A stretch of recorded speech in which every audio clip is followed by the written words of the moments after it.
Chapter 574. Since it was an order from the sixth young master, they had to carry it out. This was also the first lesson they learned after becoming the Cold Vanguard, which was to obey orders. The officers retreated. Yang Chendong, who was still looking at the sand table, punched the name of Wood Province. Order: the entire army will rest for a day, then attack Wood Province. Yang Chendong's words carried a hint of killing intent. The tragic scene in Hanoi City's commercial street had provoked him. His dream was to lead all the Han people to the peak of the world. He had just taken a step forward, but he had already suffered such a blow. This made him feel very guilty, and he also planned to vent his anger on Lansong Nation. Peace Town had been broken, and the mercenaries were charging towards Wood Province. After the frontline battle report returned, Fan Yuhai had already sent people to Lansong Land's capital, Wanxiang City, to urge for reinforcements. He even said that if reinforcements did not appear, he would retreat. He had originally come to help Lansong Nation, but now that the main character had not appeared, what was the meaning of him, the helper, staying here? Fan Yuhai's heart desired to defeat the mercenaries. In order to achieve this goal, he had made a lot of preparations this time. However, this did not stop him from scaring Lansong Nation. After all, the mercenaries were now in Lansong Nation's territory. By the time Fan Yuhai's men arrived at Wanxiang City, Sang Wenla had already led 100,000 soldiers out of the city. Since the king had already given the order, he naturally did not dare to delay. However, the required rations had not been gathered, and he could not possibly let the soldiers go to the battlefield on an empty stomach. Wasn't this? He had just finished preparing the military supplies when he led the army out. However, he did not know how terrible the rations that he had spent so much effort to obtain were. The rice was old, and it was the kind that had already started to rot and mold. The weapons were semi-finished products. They only looked in good shape, but when they were actually used, one would know how weak they were. Even the quality of the uniforms they wore was extremely poor. Some of them had already been unstitched before they even reached Sangwon City, causing countless soldiers to curse them. All of this was naturally the work of State Preceptor Long Chi. He had already accepted Skylark's 2 million taels of silver. After making the decision to rely on the Duke of Loyalty, he no longer feared anyone. Moreover, in his eyes, since these 100,000 soldiers had left, there was no need for them to think about coming back. What was there to be afraid of?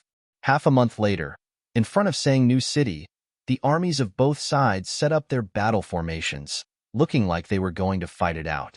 The attacking party consisted of more than 40,000 mercenaries. They left Hanoi, passed through Ing Brothel, took over Heping Town, and took over Muzhou City. They came all the way to Sangnu City. From afar, the defending side seemed to have the advantage in numbers. Sang Wenla led 100,000 troops, and with Fan Yuhai's 50,000, they had a total of 150,000 men. This did not include the 100,000 workers and 30,000 Han civilians that they had recruited from the nearby cities. The Lansong Kingdom once had an alias called the Laos Comfort Department. It was originally a province of the Great Ming Dynasty. However, because the Great Ming Dynasty had lost its rule over Jiaoji, and the originally powerful Great Ming Dynasty had split into two after the Timur Rebellion, Jiaoji was naturally no longer under the Great Ming Dynasty's control. However, there were still some Han civilians within the Great Ming Dynasty. It was as if these 30,000 people were forcibly recruited from the nearby cities. Now, half of these Han civilians were pushed to the front of the battlefield. The remaining half were mixed in with the Lansong soldiers and Fan Yuhai's men. This was to prevent the mercenaries from firing cannons. Fan Yuhai had already experienced how advanced their cannons were during the Battle of Hanoi City. With that experience, he was fully prepared this time. The 30,000 Han civilians mixed in with the army were prepared to deal with the cannons. There were also 100,000 Lansong civilians. They had set up hundreds of catapults. In comparison, these catapults were very simple. Some were even built with rough wood, and the joints were connected with thick ropes. They could not be used for long, but when there were many of them, they were still quite powerful. This was the second method that Fan Yuhai had prepared. Since it was the second method, there should be a third. That's right, the third method was the 5,000 light cavalry. This was all that Fan Yuhai had. He had even taken out the 1,000,000 taels of silver that Ming had given him. Only then could he have such a cavalry force that could charge and retreat quickly. Before the Ming dynasty, the Mongols relied on their invincible war horses to kill their way into the Central Plains and establish the Yuan dynasty. From this, one could see how strong cavalry was. Other than these three methods, Fan Yuhai had another trump card, which was Li Min and Shen Kuan. They were all experts in close combat and possessed decent martial arts. As long as they found the right opportunity, they would be able to sever the head of the Duke of Loyalty amidst the chaos. If they succeeded, the mercenaries would be defeated without a leader. At that time, he would lead his army and fight his way through, restoring the glory of Jiaoji and reliving the glory of the past. For this battle, Fan Yuhai had put in a lot of effort and made ample preparations. Right now, he was riding on a horse and mixed in with the cavalry. As he looked at the mercenaries in the distance who had also set up their battle formation, a trace of a smile appeared at the corner of his eyes. He wanted to see how the great Ming's loyal duke, who was rumored to care for the Han people, would break out of this situation.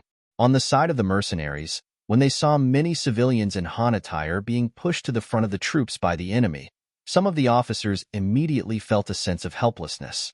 Those who were able to become mercenaries had all stayed in Qiqian City before. Naturally, they knew about the sixth young master's dream of reviving the Han people. This dream was not just for show. In the Battle of Jiaoji, the number of Han people saved had reached 80,000, and this number was still increasing as more cities surrendered. It could be said that the reason why the Cold Vanguard could be so united was because of the rising status of the Han people. Most of them were people who had suffered before, so they didn't want to see their children suffer again. Now that they had the chance to conquer a country for them and live a better life, how could they not give it their all? However, with so many of their compatriots standing in front of them and blocking their way, they felt like they had punched cotton, and it was very depressing. Through the binoculars, Yang Qindong saw the enemy's formation clearly, and a cold glint flashed in his eyes. Forcing the people to fight was clearly a despicable act, and it was shameful for a real man. If such a thing happened in the future, it would definitely be opposed and reprimanded by all the countries in the world. However, it was only the 14th century now, and the slogan of human rights had not been used before. Even Yang Qindong himself did not know how many people he had built, so it would be ridiculous to talk about human rights at this time. It could be said that the war at this time was all about cruelty and unscrupulous means. Fan Yuhai's actions made some people curse him for not being a hero and not doing things in an open and above-board manner. There was really nothing else to say about it. "Young master," Tiger's Mane stood at the side and shouted, not knowing what to do. The two commanders of the Cold Vanguard and the political commissar came to Yang Qindong's temporary command center. The situation at the front line was complicated, and it made them feel powerless. Of course, not all of them cared about the lives of the people. For example, the third commander, Wu Sheng, wanted to say that they should just kill. With the advanced cannons and continuous fire guns they had prepared, they only needed a fierce charge to suppress the enemy's morale, and there was hope for victory. Of course, this was only a thought in his mind, and Wu Sheng did not dare to say it out loud. He did not know what the sixth young master meant, and he dared to make such a statement. If he made him unhappy, his position as commander would be over. The four commanders were waiting for Yang Qindong's instructions. The command center was extremely quiet, until Beta Persei shouted, "Not good. The enemy is moving, and they are slowly walking towards us." "What?" Luo Pe and the others exclaimed, and each of them looked at the battlefield through the binoculars on their chests. Yang Qindong also took the binoculars from Beta Persei and saw the enemy encircling the Han civilians and approaching the center of the battlefield step by step. The look in his eyes became even more gloomy, and the command center was so silent that you could hear a pin drop. After a long time, he finally spat out a word with difficulty: "Retreat." "What?" Wu Sheng's reaction was the most intense, as if he could not believe his ears. How could such a military order be given? "I said retreat. Everyone retreat." Yang Qindong was like an angry lion, and he roared at Wu Sheng. This time, everyone heard it clearly, and their bodies tensed up, and they immediately carried out their mission. Yang Qindong was left alone in his chair. He knew that these Han civilians were not real Han civilians, and they had lived in the Lansong Kingdom for many years, and they had already gotten married or had children there. In their hearts, they had probably long forgotten about the great Ming dynasty. If these people died, then they died, and it was not considered a loss. However, in front of so many people, Yang Chendong had no choice but to give such a military order. This was because he wanted to establish a side in the army that loved his people like his own children. He wanted everyone to know that his goal of leading all Han people to the top of the world had not changed. Young Master, Tiger's Mane and Beta Persei walked to Yang Chendong's left and right. The two of them did not know what to say at this moment, and only thought that they should accompany the young master at this time. I'm fine. You guys pack up and retreat. Yang Chendong seemed to be very weak as he waved his hand. However, in reality, the look in his eyes was extremely firm. He had already thought of a plan to deal with this situation, and what he did just now was more of an act. In fact, as early as a few days ago, Yang's information was sent over. Among them was the news that the nearby Han civilians were suddenly recruited. The moment he saw this news, Yang Chendong guessed in his mind what Fan Yuhai was going to do. Chapter 575. Using civilians as hostages. Perhaps the ancient people did not experience this many times. However, during the anti-Japanese era, this kind of thing happened countless times. However, this seemingly old-fashioned method was the most effective against those benevolent and righteous people. On this issue, their seniors had suffered many losses. When they were studying in the military academy, the instructors had also brought up this problem. It was a pity that even in the future, when technology was more advanced, no one could think of a good way to solve this problem. Fortunately, the students back then knew the nobility of human rights. No matter who it was, if they wanted to use this method again, they would first have to endure great pressure. They did not think that they would encounter such a situation again. At that time, Yang Chendong had also thought of this problem, but it was just a thought. After that, he threw it to the back of his mind. After all, he also did not think that such a thing would happen to him. He was the most powerful cold vanguard, the king of soldiers. He was used to carry out dangerous missions, and not in this kind of conventional battle. The most hateful thing was that he actually had to face this problem now. For the past few days, Yang Chendong had been thinking about it. Until last night, when he looked at the moon hanging high in the sky and the bright moonlight shone down on the earth, he finally made a decision. Although it was not the best method, at least it was passable and no one would criticize him. Yang Chendong gave the order to retreat. The 40,000-strong army retreated for tens of li. When the sky was about to turn dark, Fan Yuhai's army finally stopped advancing. Then, everyone's face was filled with joy as they laughed heartily. They thought that they had finally found the soft rope of the mercenaries. If they had known that this method would be so effective, they would not have lost Yaoji. Following the laughter, the 30,000 Han people were speechless and angry. Originally, they did not know what they were going to do here. However, after everything that happened today, they finally saw the truth. It turned out that they were going to be used as human shields. The anger in their hearts was as fierce as a tiger. No, it could only be said that they were like cats. In front of Fan Yuhai and the Lansong Kingdom's army, who were many times more numerous than them, they did not dare to resist. All these years of living here had smoothed out the edges and corners of their struggles, making them accustomed to being oppressed and resigned to their fate. Of course, they were more worried that the Han army would suddenly launch an attack on them. If that was the case, the 10,000 Han soldiers at the front would undoubtedly be the first to be killed. Just like that, they were on tenterhooks for an entire day. Only when the sky had completely darkened did the Han citizens let out a sigh of relief. Although they did not know what would happen the next day, no matter what, they had managed to get through today's ordeal.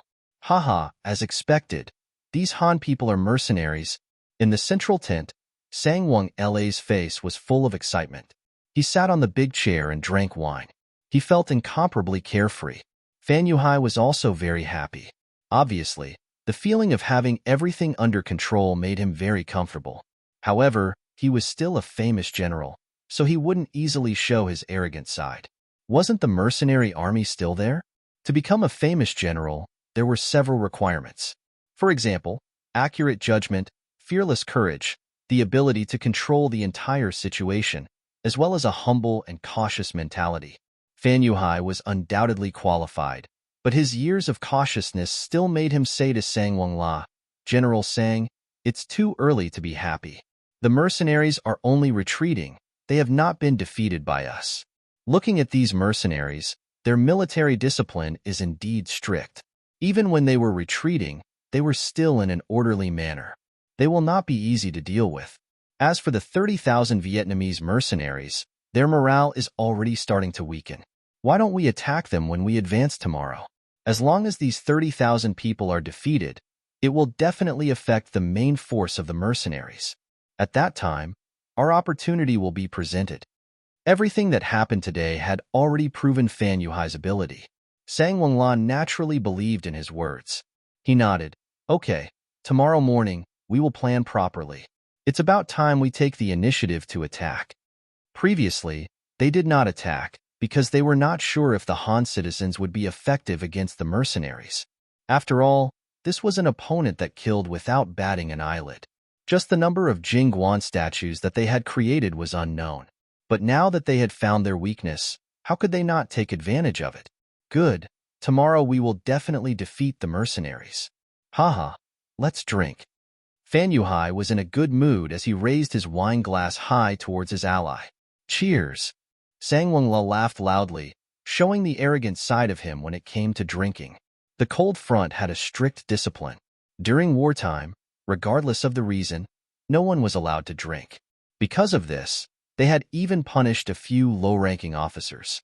Those who were able to enter the cold front were all outstanding individuals. To become an officer, one had to put in a lot of effort and go through a lot of trials. Their family was extremely proud of having an officer in the cold front. But it was precisely because of drinking that they were taken away that they were wrongly accused. With such an example, even those who loved to drink could only suppress their desire for good food. There was no other choice. The treatment of the cold front was too good, and the halo that it gave off was too strong.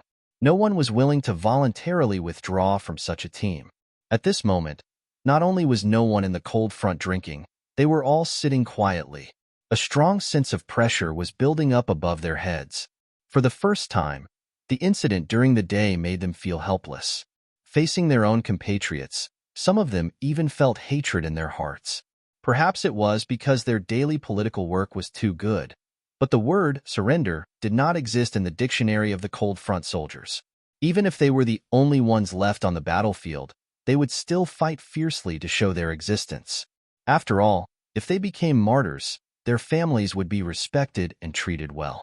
If they became captives, their families would not be able to raise their heads with them for the rest of their lives.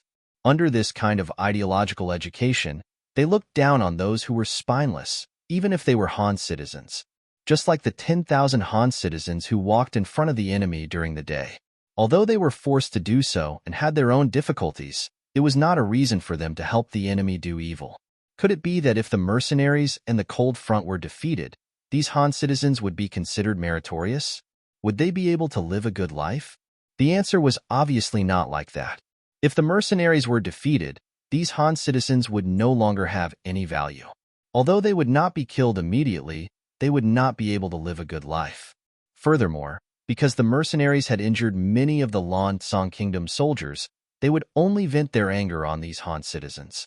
In other words, from the moment the mercenaries appeared on the land of the Lan Song Kingdom, these Han people only had two choices. One was to live in grievance, the other was to bravely stand up and resist. Perhaps they would die, but perhaps they would be able to completely change the trajectory of their lives. This principle could be seen by all the cold front soldiers, but these Han citizens did not seem to be able to see it. Perhaps it was because they were uneducated and did not know how to think, or perhaps they did not know what resistance was. They did not know how to rely on their own efforts to earn the respect of others, to obtain their own dignity. Or perhaps they did not even want to consider and face this problem. If that was the case, what was the difference between these people being alive and dead? For the sake of these people, they had no choice but to retreat. Who would feel good about it? If not for the strict discipline of the cold front soldiers, where obeying orders was the first thing they learned after joining the army, they would not have retreated step by step and revealed a trace of helplessness. However, the orders came from the sixth young master, so naturally, they could only obey. The cold front soldiers and the 20 auxiliary battalions ate dinner in such an atmosphere. After that, no one said a word, silently hugging their rifles and returning to their own barracks. The sky was already dark, but not a single soldier said that they were going to sleep. Under the suffocating state of mind, they probably would not be able to sleep even if they were asked to. Who knew if they would have nightmares when they finally fell asleep? No, we can't allow others to bully us like this. We must resist. Among the auxiliary soldiers, a company commander called Wang Yong suddenly broke the silence and stood up. Wang Yong's personality was straightforward. In order to avenge his family, he did not hesitate to enter the cold front soldiers' barracks under the guise of herding pigs and caused a huge ruckus. Fortunately, he was lucky enough to meet the sixth young master, Yang Chenong.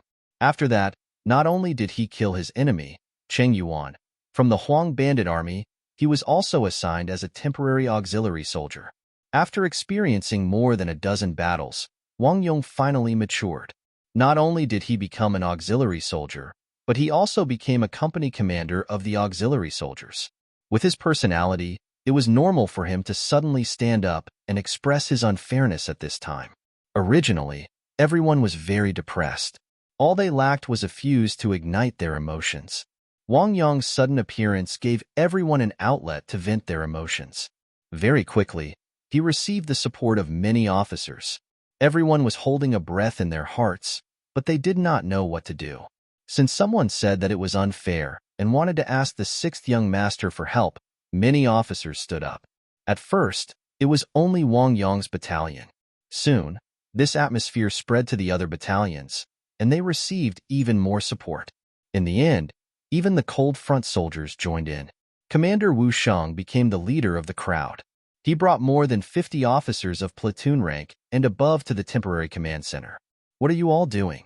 Looking at the sudden appearance of so many officers in such a menacing manner, the first and second guards in charge of the arrangements became 100 times more alert. Some of the guards even unlocked the safety of their guns, as if they were ready to fire at any moment. Chapter 576. The captain of the first guard team, Qiu Vi, and the captain of the second guard team, Dao Xiao, were also holding their guns. Their eyes were filled with anger, especially when they looked at Wu Shang, the leader of these officers. Their eyes were filled with murderous intent. Obviously, they thought that this was a mutiny and that Wu Shang was the leader. Wu Shang's face turned bitter when he noticed the two guard captains' murderous gazes. He would not dare to harm the sixth young master even if he had 100 guts. He was here to ask for a battle. In order to avoid any misunderstandings, he and the other officers did not bring any weapons. Captains, you've misunderstood. We're here to request a battle. We're not here to harm the sixth young master. We don't have the guts to do that. In order to clear up the misunderstanding, Wu Shang nervously explained. Qiu Vi and Dao Xiao did not listen to Wu Shang's explanation. They only knew that these people had come to the sixth young master's tent without orders and had threatened the safety of the tent. They had to deal with these people according to their duties. Men, tie these people up. Once the two captains gave the order, 60 guards ran out from all corners and pounced on the 50-plus officers like ferocious tigers. These guards did not care what they were here for. Since their captains had given the order, they did not hold back. They used all their strength and pressed the officers who had come to ask for a battle to the ground. However, the officers didn't dare to resist. If they did, it would be no different from a rebellion. But the problem was, who dared to rebel against Yang Chenong? Soon, the 50 officers were restrained. Their hands were tied behind their backs and pressed to the ground. Some of the officers had to pay a price for this. For example, their mouths came into close contact with the ground and they were already eating dirt. Wu Shang was also held down. Perhaps because he was the captain and a fierce general, the number of people holding him down increased from 1 to 2. With the 8 captains, Zhang Yupeng, controlling him, he could not resist at all. We can't accept what you're doing. We want to see the sixth young master. Although he was restrained, his mouth wasn't sealed. Wu Shang was still shouting and yelling. He was now the leader of Cold Front, and he was definitely one of the higher-ups of Cold Front. But now, he was actually being pressed to the ground and eating dirt. How could he be willing? Hearing Wu Shang shout, the other officers also shouted, looking like they would rather be beaten to death. Seal their mouths, Chou Wu said with a black face when he saw that he couldn't calm them down. He looked like he was about to sew Wu Shang's and the others' mouths with a needle. Once the order was given, some members immediately went to find towels and other things to stuff their mouths with. This caused the officers to struggle even more. If they were really gagged, then wouldn't they really become rebellious officers who couldn't speak reason? What? Seeing that the situation was about to change if the officers resisted, the guards were about to be ruthless. Just as they were about to get injured, a voice shouted. Tiger's Mane, a senior colonel, appeared. There were only 3 senior colonels in the entire Yangtze army. They were the Army's division commander, Long Song, and the Navy's division commander, Gao Xiong. The last one was Tiger's Mane. This also showed his lofty status and identity. As soon as Tiger's Mane appeared, 2 guard captains immediately walked up and said, Tiger's Mane, these officers came without orders. There are so many of them. We were afraid that there would be problems, so we took the initiative. No, we didn't even bring a single weapon. How could we have other thoughts? We just want to see the 6th young master. We want to fight. Wu Shang, who was pinned down, forced his head up and looked at Tiger's Mane. At the same time, he looked at Ba Daojiang and Peng Yu with a warning gaze. It was as if he was saying, brats, I'll remember you. Just wait and see how I'll deal with you later. Ba Daojiang and Peng Yu naturally didn't care about the threat in Wu Shang's eyes. They were the 6th young master's guards. They already had a high status. Even if Lung Song and Gao Xiong were here, they didn't have the right to order them around. Enough. Tiger's Mane saw everything.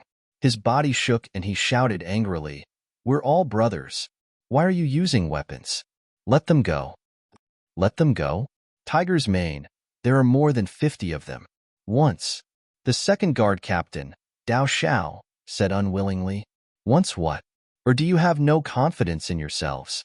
Even 60 people with guns can't deal with 50 people? Listen to my order. Let them go. The 6th young master wants to see them. Tiger's Mane's eyes flashed coldly as he looked at Dao Xiao.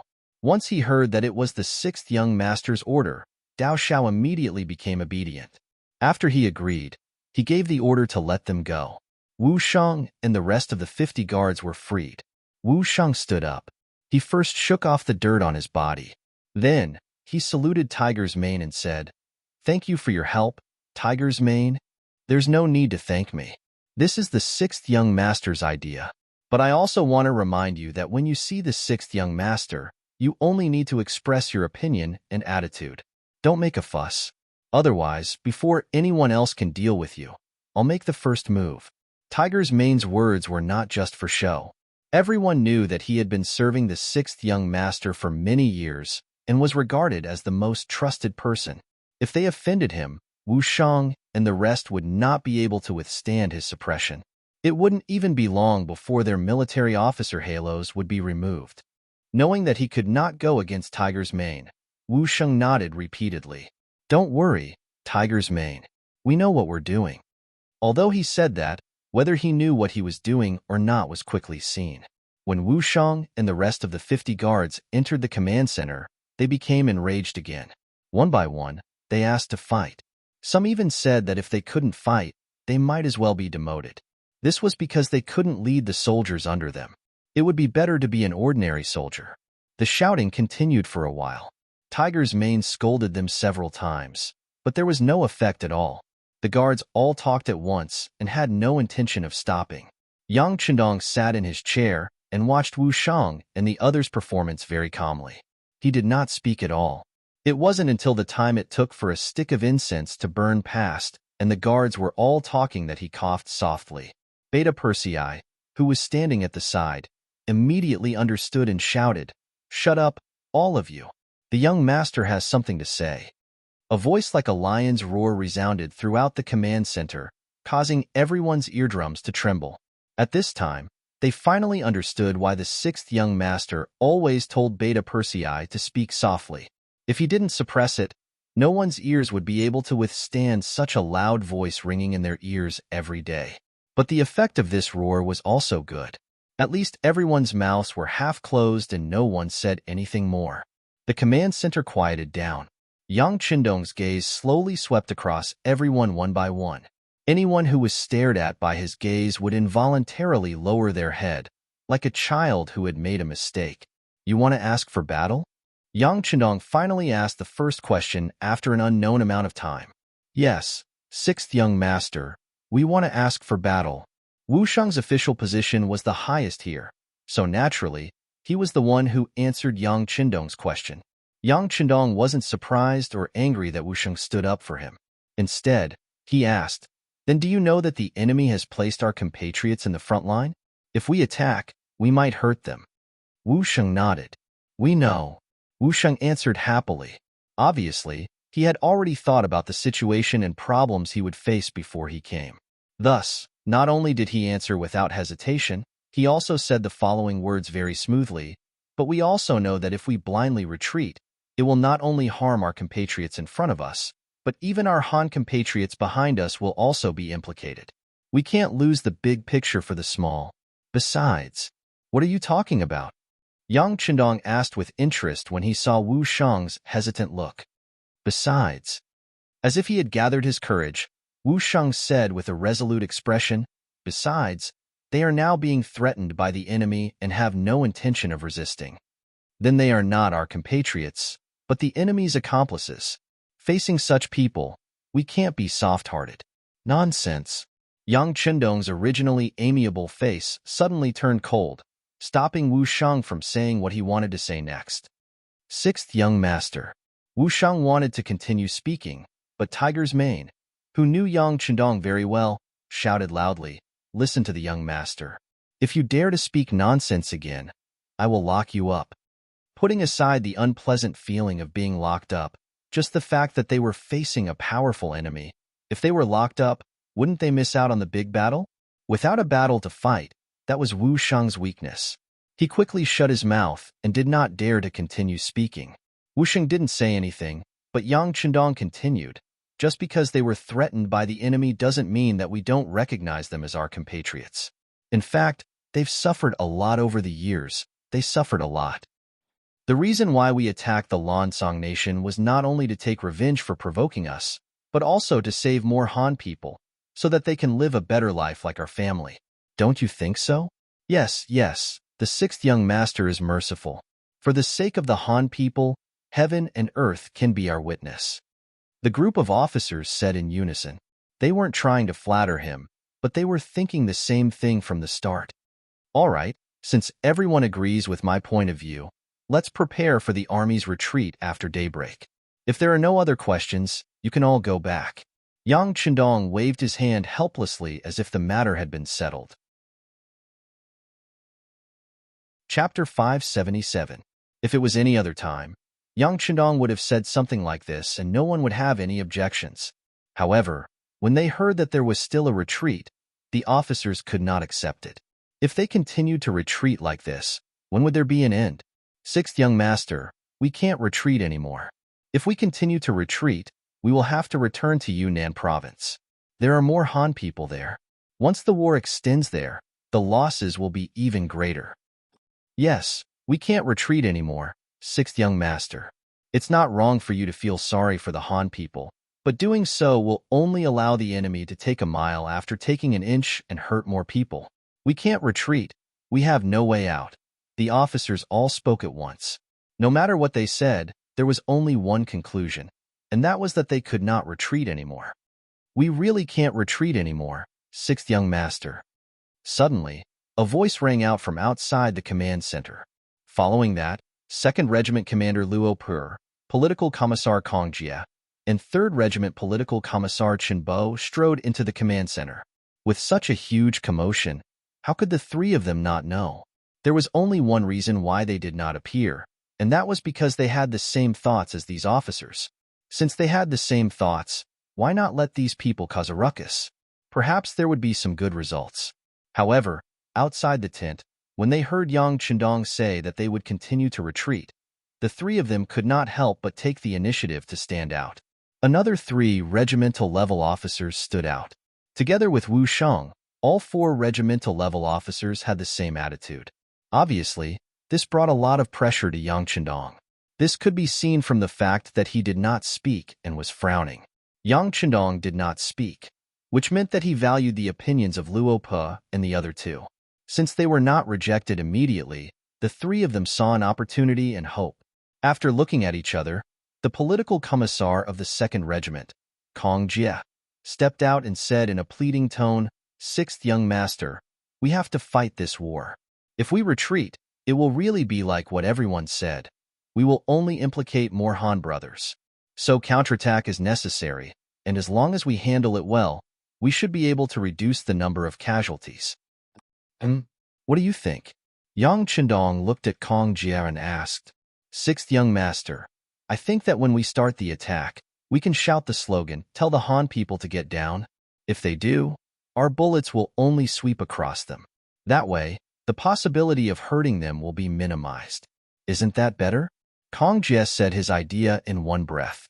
From this point, it could be seen that his idea was not a sudden one, but an answer that he had thought about for a long time.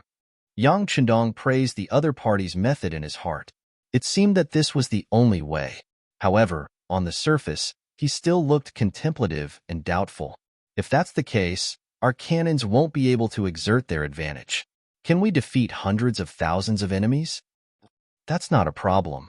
I promise that we officers will charge at the front line and set an example to all the soldiers.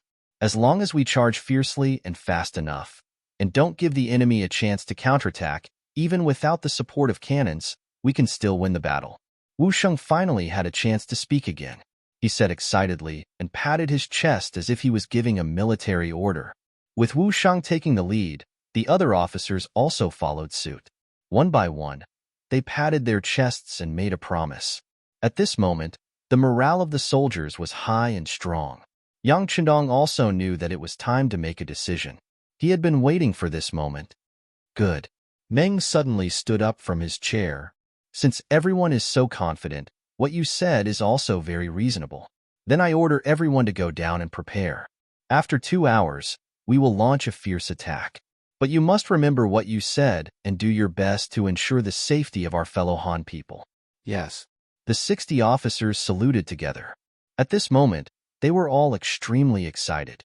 This was a battle that they had taken the initiative to ask for. They would definitely give it their all, and not let the 6th young master look down on them.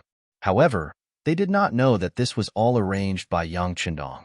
During the day, no one noticed the sudden meeting between Tiger's Mane and Wang Yang. The process was simple.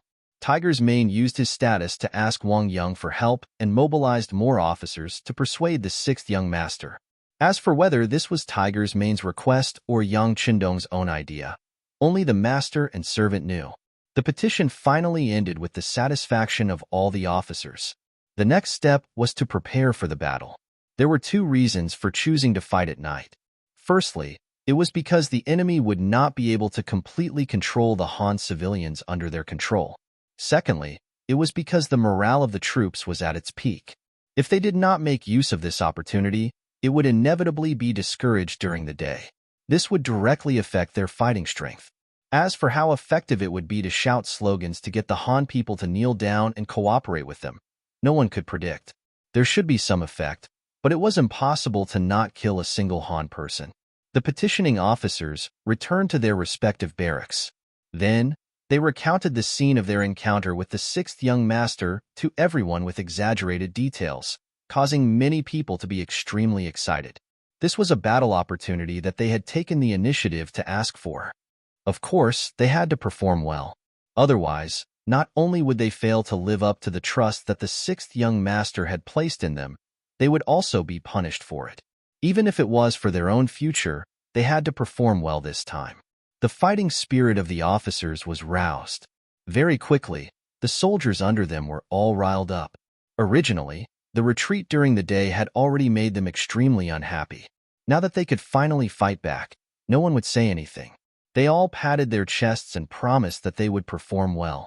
The mercenaries were already in an uproar. Their fighting spirits soared into the sky. The enemy camp was completely unaware. Late at night, Fan Yuhai and Sang Wang returned to their respective tents to rest after finishing their drinking.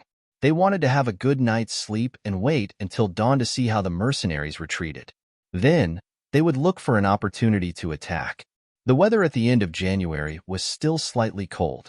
Many Lansong soldiers and former Jiaoji soldiers on night duty curled up and leaned against each other for warmth. They closed their eyes and took a nap. In the darkness, 400 meters away, the mercenaries had already charged back. In comparison, they were all burning with passion. At this moment, they were staring at the enemy under the torches. As soon as the order to attack was given, the entire army would charge out. In order to better complete this mission, the 2 main regiments of the Cold Front and 20 auxiliary battalions were all mobilized. A total of over 10,000 people wielded the 95 style or 81 rifles. They looked like ferocious tigers descending from the mountains. Behind them were 30,000 Vietnamese mercenaries, led by General Hong Jin. They were all waiting for the battle to begin. Pass down the order. Later on, everyone will perform well. Do not fall behind the mercenaries. Chop off the enemy's dog head. Hong Jin was also holding back his anger as he spoke. He could already feel the anger in the 6th young master's heart. When his master was angry, as a dog, he naturally had to take a bite out of the enemy. It was not only to show his ability, but also to show his loyalty. He would definitely not let go of such an opportunity. The hands on the watch moved up and down. When it was 1 a.m., Luo Per, the regimental commander of the 2nd Regiment, and Wu Shang, the regimental commander of the 3rd Regiment, stood up almost at the same time and roared, "Charge!" Then, thousands of soldiers and horses started to move at a high speed. More than 40,000 people roared in unison. Their footsteps landed on the ground, causing the earth to tremble at this moment. The moon hanging high in the sky also drilled into the clouds at this moment. It seemed to be afraid, or perhaps it could not bear to see the massacre happen. What's going on? A sudden roar rang out, causing the enemy soldiers 400 meters away to wake up from their daze. However, before they could react, more and more enemies appeared in their line of sight. Following that, thousands of gunshots rang out. The first wave of 500 enemies did not even have the time to dodge. They were shot and killed one by one, turning into corpses. It was only a distance of 400 meters, and the Cold Front and auxiliary soldiers were sprinting forward. In just a minute, they had killed their way into the enemy's camp. Following the battle cries, another clear voice rang out, "All the Hans can be spared if you kneel on the ground. Those who stand will be killed without mercy." The voice rang out again and again, causing the entire camp to be able to hear it. When the 30,000 Han civilians heard this, they first panicked. Then, the first smart person took the lead and fell to the ground. Out of instinct, the others followed suit and fell to the ground. Although they didn't know what the result would be, they didn't know what else they could do at this moment. Bastards, how dare they? The Duke of Loyalty and Courage is truly despicable. Fan Yuhai's tent was filled with cries. When he heard the battle cries outside, he knew that something was wrong. His first reaction was that Yang Chendong did not care about the lives of the Hans. Otherwise, why would he have the guts to attack? He said that he wanted to save the Hans, but that was just a slogan to show his benevolence. Otherwise, why would he have the courage to start a war? Fan Yuhai kept talking about other people's faults. He didn't even think about it. Was his way of doing things open and aboveboard? In a battle between 2 armies, he did not think about how to defeat the enemy head-on. Instead, he thought about using despicable methods. He was no longer worthy of being called a famous general.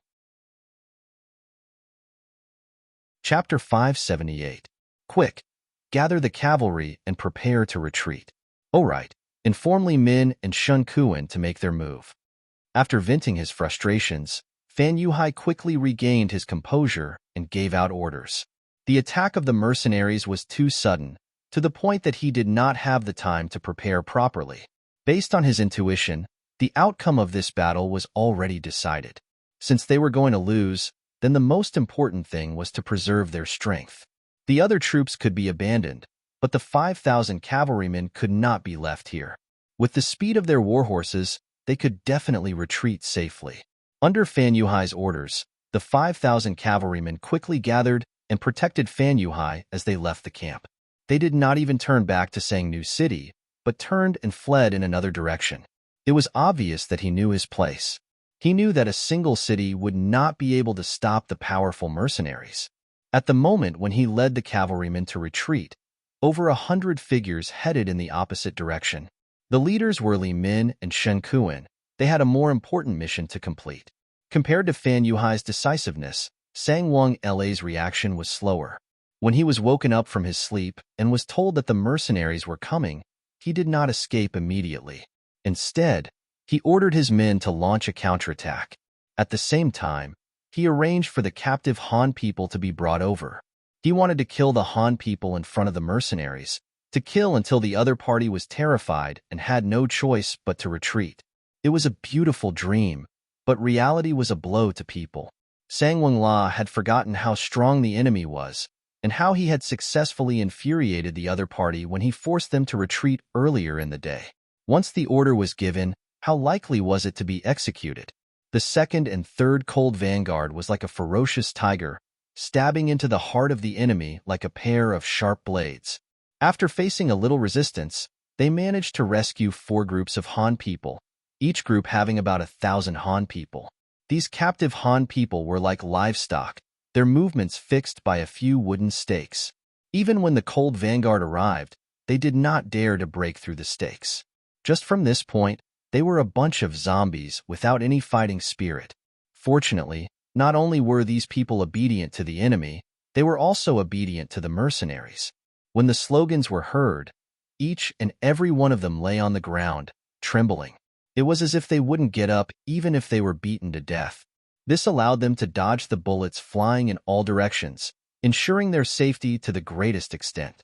Some of the enemies were still threatening and even killing a few people, trying to force them to stand up. However, it was all in vain. Facing the Han people who were already scared out of their wits, their words did not have any effect. Even if they waved the butcher's knife, they would only kill a few hostages who did not dare to resist. When they realized that the Han people could no longer be used as hostages and the mercenaries were advancing faster and faster, the Lansong soldiers had no choice but to retreat. Without hostages, the mercenaries could unleash 100% of their strength and were not afraid of the enemy's counterattack. In the middle of the army, Sang Wenla took the initiative to enter the battlefield, leading his personal guards to command the 100,000 Lansong workers who were woken up from their sleep to use the catapults to launch a counterattack. General, our soldiers are currently fighting with the mercenaries. If the rocks fall, it will injure the enemy and also our own brothers. One of the captains saw that the enemy was about to attack indiscriminately and anxiously came up to console him. Scram! It is our soldiers' glory to be able to fight to the death with the mercenaries. Men, throw the rocks, throw them. Sang Wenla already knew that Fan Yuhai had escaped with the cavalry, and at this moment, he was incomparably furious. Does the world think that the mercenaries are invincible? Then I will use my strength to defeat them and tell the world that the Lansong soldiers are the strongest. The 100,000 workers came to the front of the catapults and pushed the rocks that were prepared during the day over. Then, the rocks flew into the air. It looked like a huge commotion. However, in the dark night, without any professional training, the catapults had no accuracy at all. They just hit wherever they hit. The rocks flew in all directions and whistled past everyone's heads before smashing into the ground, creating a huge pit. It created a huge pressure on the soldiers on the battlefield. They are really vicious, even smashing their own people. Quick, charge with me. As long as we reach the front of the catapults, these things will be useless. Wushang saw a huge rock fly past his head and smash a dozen meters behind him. He couldn't help but grin and suck in a breath of cold air. Then, he quickly made a decision and ordered the army to speed up. The huge rocks gave the mercenaries a huge amount of pressure. At the same time, it also gave pressure to the Lansong soldiers and the 40,000 soldiers that Fan Yuhai had abandoned. When they saw the falling rocks, they originally wanted to rely on their numbers to fight it out with the mercenaries. But now, they turned and ran. What kind of joke was this? These rocks did not have eyes at all. Before they could even see the mercenaries, they would be smashed to death by the rocks. How unlucky would that be? Sang La, who had originally wanted to use the catapults to turn the situation around, did not know that his actions had caused the army at the front to crumble. The charging mercenaries did not meet with the crazy resistance that they had imagined, and they were getting closer and closer to the enemy. The 2nd Regiment and 3rd Regiment were like two sharp knives. The 20 battalions of auxiliary soldiers were like a huge net, pushing forward from behind.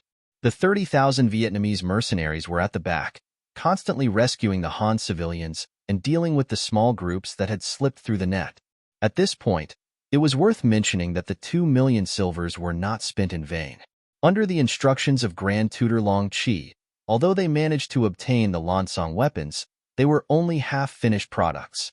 When they encountered the incoming Vietnamese mercenaries, they got into formation and engaged in battle. Only then did they discover that the blades and spears in their hands had been broken into two after just a few clashes. The weakness of their weapons dealt a heavy blow to the Lansong soldiers. How could they be a match for steel blades and spears with their bare hands? Thus, many of the Lansong soldiers died with hatred. They did not lose in terms of battle strength, nor did they lose in terms of courage. Instead, they lost in terms of logistics. The speed of the 2 cold vanguard regiments was too fast. Everyone seemed to be holding their breaths as they advanced at lightning speed. Whenever they met with resistance, they would open fire without hesitation, not giving the enemy a chance to get close. In just an hour, they had broken through the front line and arrived at the center of the camp. The arrival of the cold vanguard regiment was like a hot knife through butter. They arrived in front of the trebuchets, killing the Lansong soldiers and causing them to flee in all directions. Even General Sang La was forced to retreat to Sang New City under the protection of his personal guards. There were still 50,000 soldiers left behind to guard the city. No matter what, they still had the strength to fight. After charging for over a dozen li, they entered the middle camp from the enemy's front camp, then into the back camp. The cold vanguard regiment was unstoppable. This time, the combat strength that they displayed made the enemy unable to help but change their opinion of them once again. Awesome! Seeing the enemy being forced back to Sang New City, other than his beloved comrades, there was a group of prisoners kneeling on the ground. The 3rd Regiment commander Wu Sheng could not help but howl to the sky. However, he also fell to the ground with a plop. At the same time, he was also really tired. After chasing the enemy for over a dozen li, the sky had just turned bright. In other words, they had run so far in just 6 hours. Not to mention running for over a dozen li, they had to keep charging and facing all kinds of problems. Normally, it would be difficult for the Cold Vanguard Regiment to do this. This time, it was because of the strong morale of the soldiers and the anger that they had suppressed previously that they were able to achieve this result. Commander Wu Sheng did not know that all of this was within Yang Qindong's calculations. He knew better than anyone else whether the Han civilians would appear or not. Thus, he had no choice but to retreat during the day and suddenly charge back at night. The officers requesting to fight was also part of his plan. This way, not only could he offset the fact that the enemy had hostages, he could also stimulate the fighting spirit of the outstanding soldiers. It was truly killing 2 birds with 1 stone. No, it should be killing 3 birds with 1 stone. Because these officers were the ones who requested to fight first, he reluctantly agreed to send out troops. This way, even if there were more casualties among the Han hostages, no one would blame him. This was the unanimous opinion of all the officers, and he was just pushing the boat along. Perhaps some people would think that this was the mentality of a careerist. But since ancient times, how could there be no casualties? War was never a case of you advancing and I retreating, and I advancing and you retreating. There would always be all kinds of benefits and problems. For example, the 36 stratagems of the art of war, a battle of wills and courage, you plotting against me and I plotting against you. On the other hand, history was always written by the victors. No matter how well you did things, once you lost, it was inevitable that others would say that you were pedantic. On the other hand, as long as you did not use 2 heaven-defying methods to win, others would say that you were wise, smart, or even great. This was history. This was the so-called true history that future generations could see. And right now, Yang Qindong had one. He was undoubtedly great, But what others did not know was that this great person was currently experiencing a life and death crisis. Li Min, Shun Kuan. One was the adopted son of the former king of Jiaoji, the other was a high-level assassin sent by Ming. Originally, these two people had nothing to do with each other. Even their lifelines would not be tangled in the slightest. However, because of a common goal, they actually joined forces, and that goal was to kill Yang Chendong. Chapter 579. One was for revenge, and the other was for precaution. Under Fan Yuhai's persuasion, the two of them came together.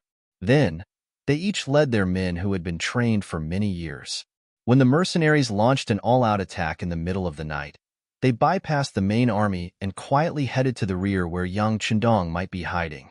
In this battle, in order to achieve the goal of severely injuring the Lansong soldiers and the Jiaoji remnants in one fell swoop, Yang Chendong sent out all his men.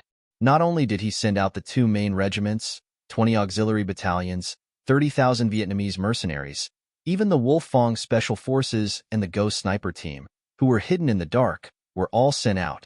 It was just to increase the bargaining chip and obtain a greater victory. In this way, Yang Chendong's security force was only left with 60 members of the 1st and 2nd Guard squads. But even so, no one felt that there was any problem. Not to mention that they were originally at the rear of the army. The enemy had no time to deal with the attacks of the mercenaries, so why would anyone come find trouble with them? With the presence of the 1st and 2nd Guard squads, who could rush into the headquarters and hurt Yang Chendong.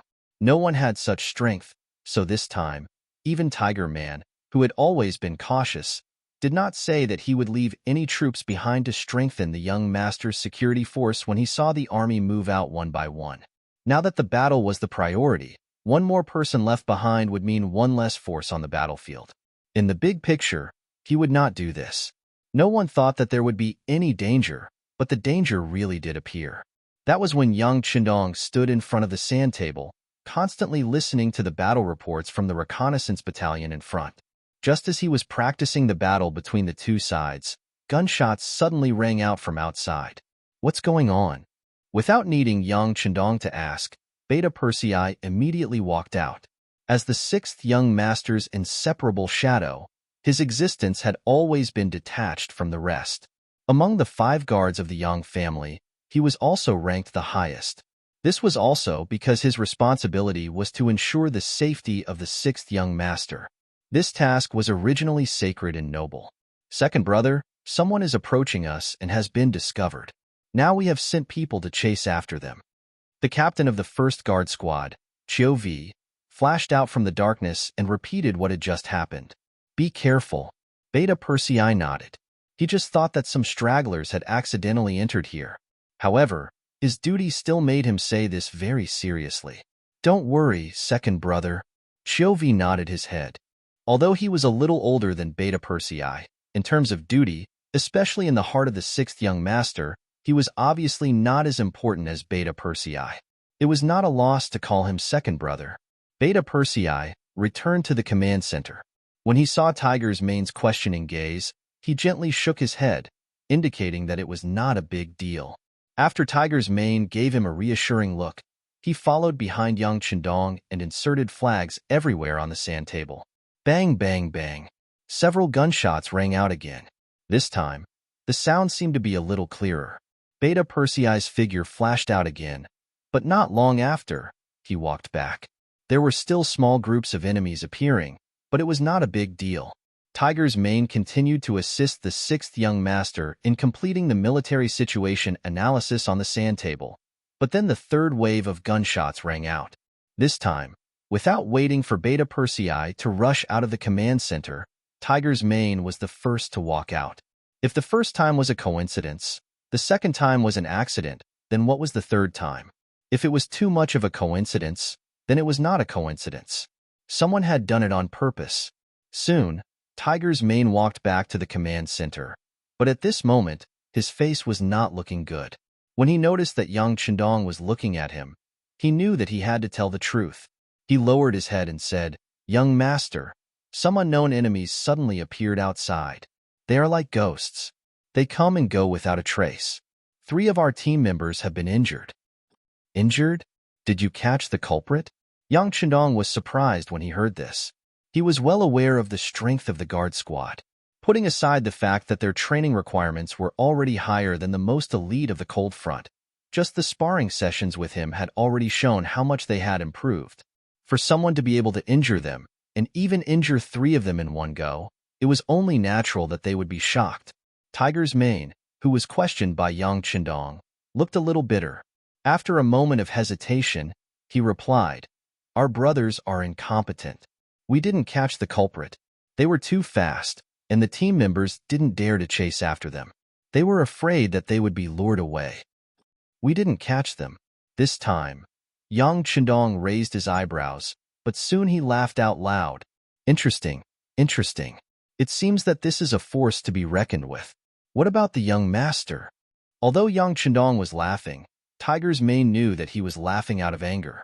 How could the master laugh happily when his team members were injured? What do we do? Of course, we hit them. We can't let them act tough in front of us. How about this? If they come again, let the team members chase after them. They can hide for a while in the dark, but I don't believe that they can hide forever. If you see any suspicious targets, shoot. Don't be afraid of wasting bullets, Yang Chendong said fiercely. His smile had long since disappeared. Yes, Tiger's mane naturally wouldn't disobey Yang Chendong's suggestion. However, there was still a problem. So he asked, "Young master, how many people should we send out at once?" "Let's send out the entire second guard team first," Yang Chendong replied after pondering for a moment. If he sent out too few people, he was afraid that they would fall into the enemy's ambush. The gains would not make up for the losses. The entire second squad had 30 people, and they were used to cooperating with each other. Even if they faced enemies 10 times more than them, there wouldn't be any problems.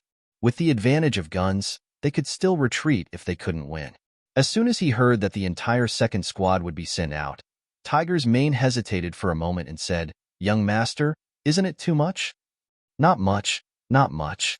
The first time we send out the second squad, if there are still people coming, it proves that the enemy's strength and numbers won't be too small. Then, we'll send out the first squad as well."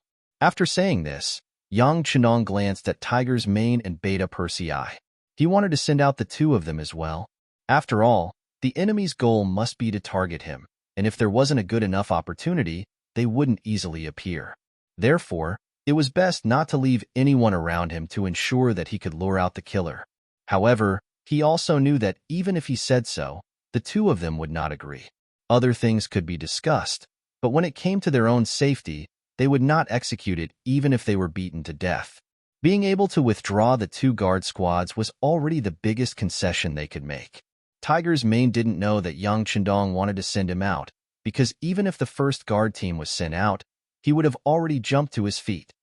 No, absolutely not. Looking at Tiger's mane's desperate look, Yang Chendong was moved, but he pretended to be angry and said, "What? You're the young master, and I'm the young master. If I say it's okay, then it's okay.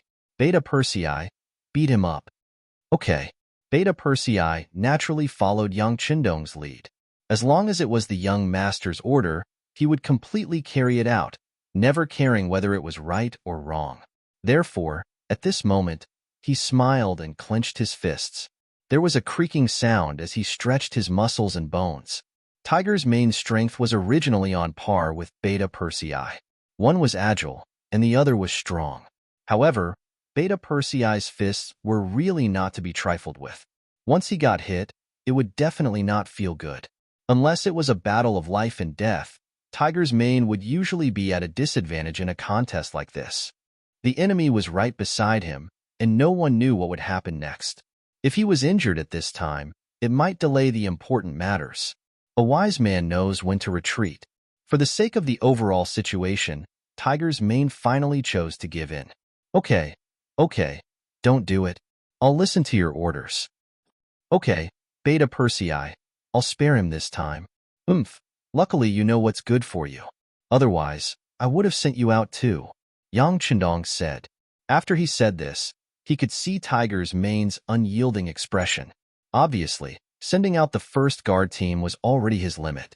Unless he was killed, he would never agree to transfer him out too. Although he had now agreed to Yang Chendong's request, Tiger's mane still had hope in his heart. Perhaps sending out the second guard team would be enough, and the enemy would not come again. Such thoughts were destined to be disappointed. Just 10 minutes after the second guard team was sent out, gunshots were heard again.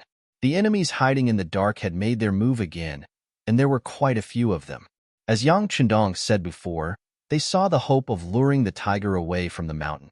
This time, they should have put in a lot of effort. Young master, please reconsider. Tiger's mane, who was in the command center, did not immediately execute the order. Instead, he still held a glimmer of hope as he spoke to Yang Chendong.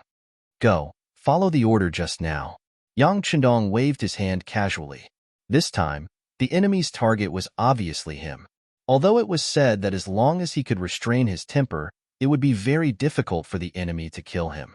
However, he did not like the feeling of being on guard against the enemy at all times. He preferred to take the initiative to attack and strangle all dangers in the cradle. Since the other party was determined to kill him, he would fulfill the other party's wish and send everyone out to lure them out. Sigh. With a sigh, Tiger's mane knew that the result could not be changed. He could only reluctantly walk out of the command center. At this moment, Yang Chendong's voice came from behind him. Don't play tricks. Otherwise, even if you can fool the young master, you won't be able to fool the enemy. You understand. Chapter 580. Tiger's man couldn't help but pause. Originally, he wanted to leave some people behind in the dark. Although he believed that with just him and Beta Persei around, no matter how many people came, it would be difficult to get past them and reach the young master.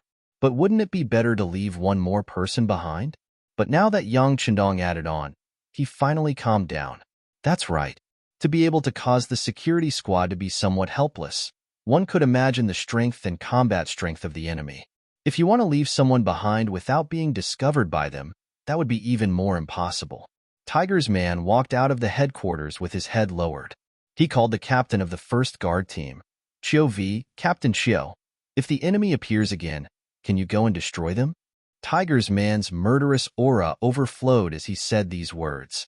It was obvious that he was really angered by these killers who seemed to be everywhere. The enemies were difficult to deal with because they relied on the darkness and were very agile. Once they were discovered, those people would immediately retreat frantically. However, the guard team could only stay in place due to their duties. Naturally, they would suffer a little. However, Chou immediately regained his confidence when he heard that they could chase after the enemy. He patted his chest and said like a soldier, "Who to? If you let us out, I guarantee that we can kill those shameful bastards until they cry for their parents. None of them will be left alive." Okay, then if the enemy appears to harass us later, you guys will chase after them and kill them. Remember, you must end the battle quickly. Also, send out the first guard team. Tiger's man was a little reluctant when he said this. When Chauvi heard that he could go out and kill the enemy, he was so happy that he was about to agree. But when he suddenly heard that he was going to send them all out, he couldn't help but be stunned. If we send them all out, who will be responsible for the safety of the sixth young master? That's exactly what the young master meant. He was worried that it would be dangerous if too few people went out, so he sent everyone out. Naturally, Beta Persei and I will be responsible for the safety here. If you're really worried, then go and come back quickly. This is a military order. Execute it. After saying this, Tiger's man turned around and walked towards the command center. He was worried that he would change his mind if he stayed any longer. Although he had never disobeyed Yang Chendong's orders, for some reason, he couldn't help but do it this time. Chiu V was left standing on the spot with a dumbfounded expression. With his intelligence, he quickly realized that this must be the sixth young master's plan to lure the snake out of its hole. When he recalled how the sixth young master had toyed with the security team, he couldn't help but say, with the sixth young master's ability, there shouldn't be anyone who can hurt him. But for safety's sake, I should finish this quickly and come back to support him. As if he had made a decision, Chiu V began to assemble the first security team. After a while, gunshots rang out from outside again, and then they went further and further away. In the command center, when gunshots rang out again, Tiger's man walked out of the door alone. Then, He held a tri-edged bayonet in his hand and stood there like an ordinary guard. He knew very well that when masters fought, the ability of the gun in their hands was limited. Even at close range, the enemy would not give you any chance to shoot. Since that was the case, it was safer to just hold the bayonet. Beta Persei did not leave. He stood guard in the inner door of the command center and did not take anything. This was because his weapon was a pair of iron fists. In addition, he was tall and strong to begin with. At this time, he stood there like a door god. On the other hand, Yang Chendong did not seem to take what was happening outside seriously. He was still standing in front of the sand table, looking at the situation of both sides and imagining what the front line had become. 500 meters away from the command center, 10 black figures were slowly approaching. They were all dressed in black and walked in the dark. Their footsteps were extremely light, and their speed was very fast. Even the night vision goggles could not capture their figures. You sent them all out? Hee, this loyal duke is really young and full of vigor. He is very arrogant, a black-clothed man said, and the corners of his mouth revealed a creepy smile. That's right, he is indeed very arrogant. However, since he doesn't put us in his eyes, he can only suffer the consequences of his own actions. Brother Shin, this time, our names will go down in history. Another black-clothed man chuckled coldly. If the king of Jiaoji, Li, was here, he would definitely recognize that the person who spoke was his adopted son, Li Min, who was known as the top master in Jiaoji. As for the brother Shin he was talking about, it was naturally the messenger sent by Ming, Shen Kuan. The situation at the front line was not satisfactory. The mercenaries suddenly turned around and attacked. They did not cherish the lives of the Han people during the day. This indeed caught Fan Yuhai off guard. However, this also gave the two of them an opportunity. They led their most elite subordinates through the edge of the battlefield and arrived at the rear. When they thought of the possibility of meeting the Ming dynasty's loyal duke and even killing him, the two of them could not help but feel their blood boil. However, they were disappointed to see that there were dozens of guards here. Moreover, each of them had extraordinary skills. The aura they exuded was even stronger than ordinary martial artists. No matter how confidently Min and Shen Kuan were, they could not guarantee that they could break through these guards and arrive in front of Yang Chendong. However, if they were to leave just like that, they would be unwilling to do so. This was why they constantly harassed and even injured people with arrows in their sleeves. Originally, they wanted to annoy Yang Chendong. If he hid in his shell like a coward and did not come out, then they would continuously attack him. Even if they could not hurt him, they would make him angry. Perhaps the opportunity would come when he was angry. However, they did not expect that after just 3 rounds of harassment, these guards would actually rush out. This sudden turn of events made Li and Shen Kuan very agitated. They tried to send a group of people to lure these guards further and further away, and then sent a second group of people to test the waters. Sure enough, these guards rushed out again. They counted a total of 60 people. In other words, the loyal duke should not have any forces around him. So, it was time for them to make a move. This was definitely an opportunity, although it looked more like a trap. But no matter what, they had to take a gamble, because if they did not gamble now, they were afraid that it would be very difficult to find such an opportunity in the future. So they appeared. After leaving more than a dozen people in the periphery responsible for restraining the guards who might come back at any time, each of them took 4 of their most elite subordinates and appeared. All of you, listen carefully. In a while, we will attack with all our might. We don't need to kill the enemy immediately. Just keep the 2 of them occupied. We don't have much time. Those brothers lured the guards away with the determination to die. At most, we have the time for an incense stick to burn. If we still don't succeed, we will retreat immediately and look for another opportunity. Li Min was the one who spoke. As he spoke, the corners of his mouth twitched. His heart ached for Yang Chendong. The people he brought with him this time were all experts who had followed him for many years. They could be considered as men of sacrifice. These people risked their lives to lure away the guards in order to create enough opportunities for them. When he thought of the possibility of killing Yang Chendong, and the possibility that his men would not be able to survive, he felt as if his heart had been cut by a knife. At this moment, he hated Yang Chendong even more. He believed that all the results were caused by this person. This was what it meant to condemn someone.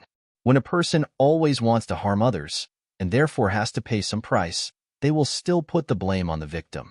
Do they have to think that when they want to harm others, others should stand there and let them be cut into pieces? Is that the right thing to do? At the entrance of the headquarters, Tiger's mane had already extinguished the torch inserted here. He stood in the darkness, opened up his 5 senses, and carefully and cautiously observed everything around him.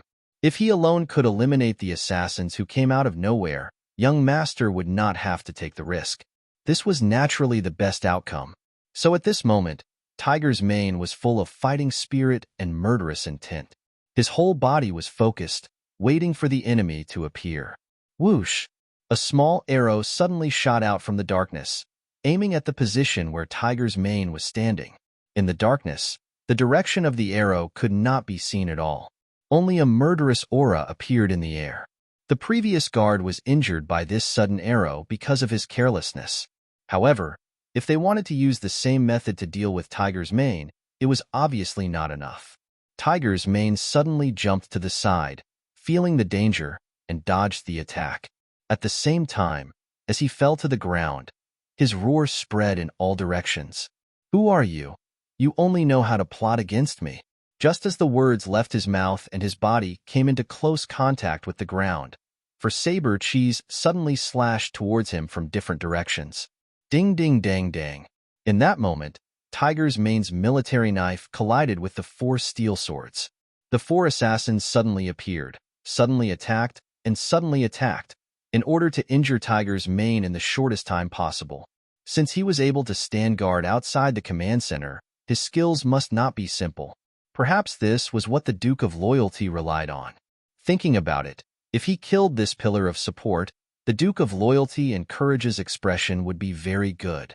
Although the 4 assassins thought highly of Tiger's mane's ability and attacked with all their strength, they still did not injure the opponent. Instead, Tiger's mane stood up like a carp and laughed. "So it's 4 reckless dogs, Bark. Watch me take your lives." Tiger's mane would not shout for no reason. This was to remind young master in the headquarters that 4 enemies had appeared. Chapter 581. The military knife in his hand shone with a cold light. In an extremely short period of time, Ming had exchanged more than 10 blows with the 4 of them. He had also slowly changed from his initial arrogance to defense. The strength of these 4 people was too strong, especially when they were using a joint attack technique. When the 2 of them worked together, they were able to exert a combat power that was several times higher than their own strength. If it was one-on-one, Tiger's mane was confident that he could take down any one of them within 10 moves. However, in the face of a joint attack technique and 4 opponents at that, he was a little overwhelmed and had no choice but to switch from attacking to defending. In the command center, the sound of weapons colliding could be heard from outside. Beta Persei, who was standing there, felt his heart throb. Obviously, he was affected by the murderous aura outside and could not help but feel his hands and feet itch. "Go. Help Tiger's mane. I can feel that the people who are coming are not weak." Yang Chendong finally stopped looking at the sand table and said to Beta Persei very seriously, "Young master, I have to protect your safety." Beta Persei also knew the urgency of the situation and even knew what his mission was. This was one of the rare occasions when Beta Persei obeyed orders and did not carry out them. He looked at Yang Chendong with amusement. "Well, don't you know the strength of the young master?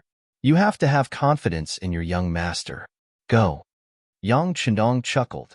Oh, it was unknown if Yang Chendong's smile had infected Beta Persei, or if he really had great confidence in the strength of the young master.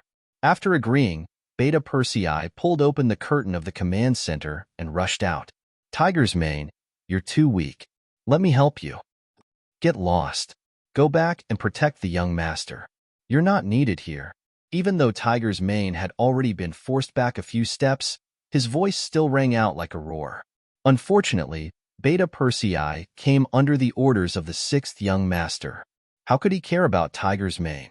He roared and rushed into the battle, instantly sharing the firepower and attracting the attention of the other 2 players. Because of this, Tiger's mane's pressure was reduced. Finally, he no longer had to retreat and defend passively. He could now consider counterattacking and killing the enemy. However, before they could start their counterattack, another 4 shadowy figures jumped out and surrounded them. There were a total of 8 of them, and this was the last of Shen Kuan's strength. With another 4 people joining in, it was now 2 against 8. Naturally, the pressure was not small. Fortunately, Tiger's Mane and Beta Persei often worked together over the years, especially when dealing with Yang Chendong. They had formed a tacit understanding. In addition, Beta Persei was still a little better than Tiger's Mane in terms of skill. Although it was only a little, it could often determine the final outcome. Whoosh! While they were fighting happily, 2 more shadowy figures suddenly appeared and rushed to the command center. They were the leaders of this assassination, Li Min and Shen Kuan. They were both absolute masters and had reached the ability to identify people by breathing. After they knew that there was only a single breath in the command center, they knew that the best opportunity had come. They rushed in without hesitation. Unlike outside, there were a few kerosene lamps lit in the command center, making it as bright as day. Therefore, when Li Min and Shen Kuan rushed in, they couldn't help but squint their eyes to adapt to the environment. When they saw that Yang Chendong was indeed the only one there, the 2 of them laughed mischievously. While they were laughing, Yang Chendong was also laughing. "Both of you, I'm Yang Chendong, the great Ming's loyal duke. May I know your name? Do you want to know our names and origins and then take revenge afterwards? Let me tell you, no way." A sneer flashed across Shen Kuan's face. Although he didn't think that Yang Chendong could still live past today, who knew if the other party still had any tricks up his sleeve? If he reported his name and word got out, wouldn't it be a pile of shit whether he killed him or not? Shen Kuan had no intention of reporting his name. He just wanted to complete the mission as soon as possible. He even couldn't help but attack. However, Li Min reached out and stopped him. Then, he looked at Yang Chendong with an arrogant expression and said, "A real man doesn't change his name or surname. I'm Li Min, the adopted son of the king of Jiaoji. He's Shen Kuan, Ming's special envoy." Brotherly you. Shen Kuan didn't expect Li Min to sell him out directly. Anger appeared on his face. "Brother Shen, don't be angry. Do you think that he can still escape from the joint attack of the 2 of us? Even if he has some tricks up his sleeve, no one can save him at such a close distance. Don't worry." Li Min smiled at Shen Kuan and looked at Yang Chendong again. She said in a condescending manner, "Promise me one thing, and I'll let you die quickly so you won't have to suffer so much." "Condition? Let's hear it." Yang Chendong had a curious look on his face. "Immediately write an order to release my adopted father and allow him to establish a new kingdom." Li Min's voice was very firm, as if he was ordering something. Just now, Yang Chendong was still curious as to how the other party had exposed his identity. His question was just a casual thought. He didn't think that the other party would really reveal his identity and origin. Only now did he understand that Li Min still had the idea of helping her foster father, Li, restore the country. Ha ha, ha ha ha. Yang Chendong couldn't help but laugh loudly after knowing Li Min's thoughts. "What are you laughing at?" Li Min was very confused by Yang Chendong's expression, who was about to die. "I'm laughing at your idiocy." Yang Chendong seemed to be holding back his laughter as he spoke. Then his expression suddenly turned serious, and he said in a questioning tone with a trace of pressure, "You're just an assassin who can't see the light of day. What right do you have to order me, a duke of the great Ming dynasty? Do you have the right?" With a loud shout, Li Min involuntarily took 3 steps back before coming to a stop. Then, her face was filled with anger and murderous intent.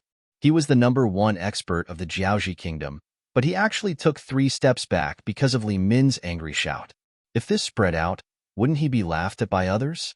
At this moment, his killing intent when he looked at Yang Chendong was even stronger. "Good. You dare to laugh at me. I hope you can still maintain this backbone and be so stubborn when I capture you." "Himph. Bullshit expert. You only know how to talk. If you want to fight, then come." Yang Chendong's face didn't have the slightest trace of fear. If it wasn't because he wanted to know who wanted to deal with him, if it wasn't because he didn't want to be on the lookout for thieves every day, did these 2 people think they could meet him? Did they really think that he was some kind of powerful figure? Li Min was infuriated by Li Min's disdain. His gaze turned cold, and he opened his mouth to spit out the word kill. Another person was even faster than him and rushed towards Yang Chendong.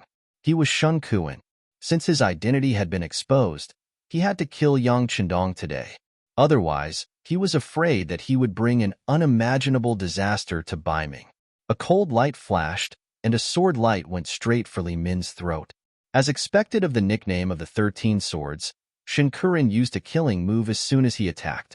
He didn't have the intention to hold Li Min hostage. The sword light swept over. If he really succeeded, then Li Min's life would be gone forever. Yang Chendong calmly looked at the scene.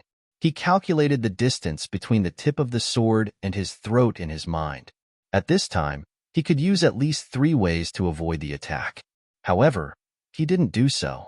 He wanted to see how powerful his opponent was. He wanted to find a way to stimulate the qi in his body so that it could be used and played better. It was often the easiest to break through between life and death. Clang!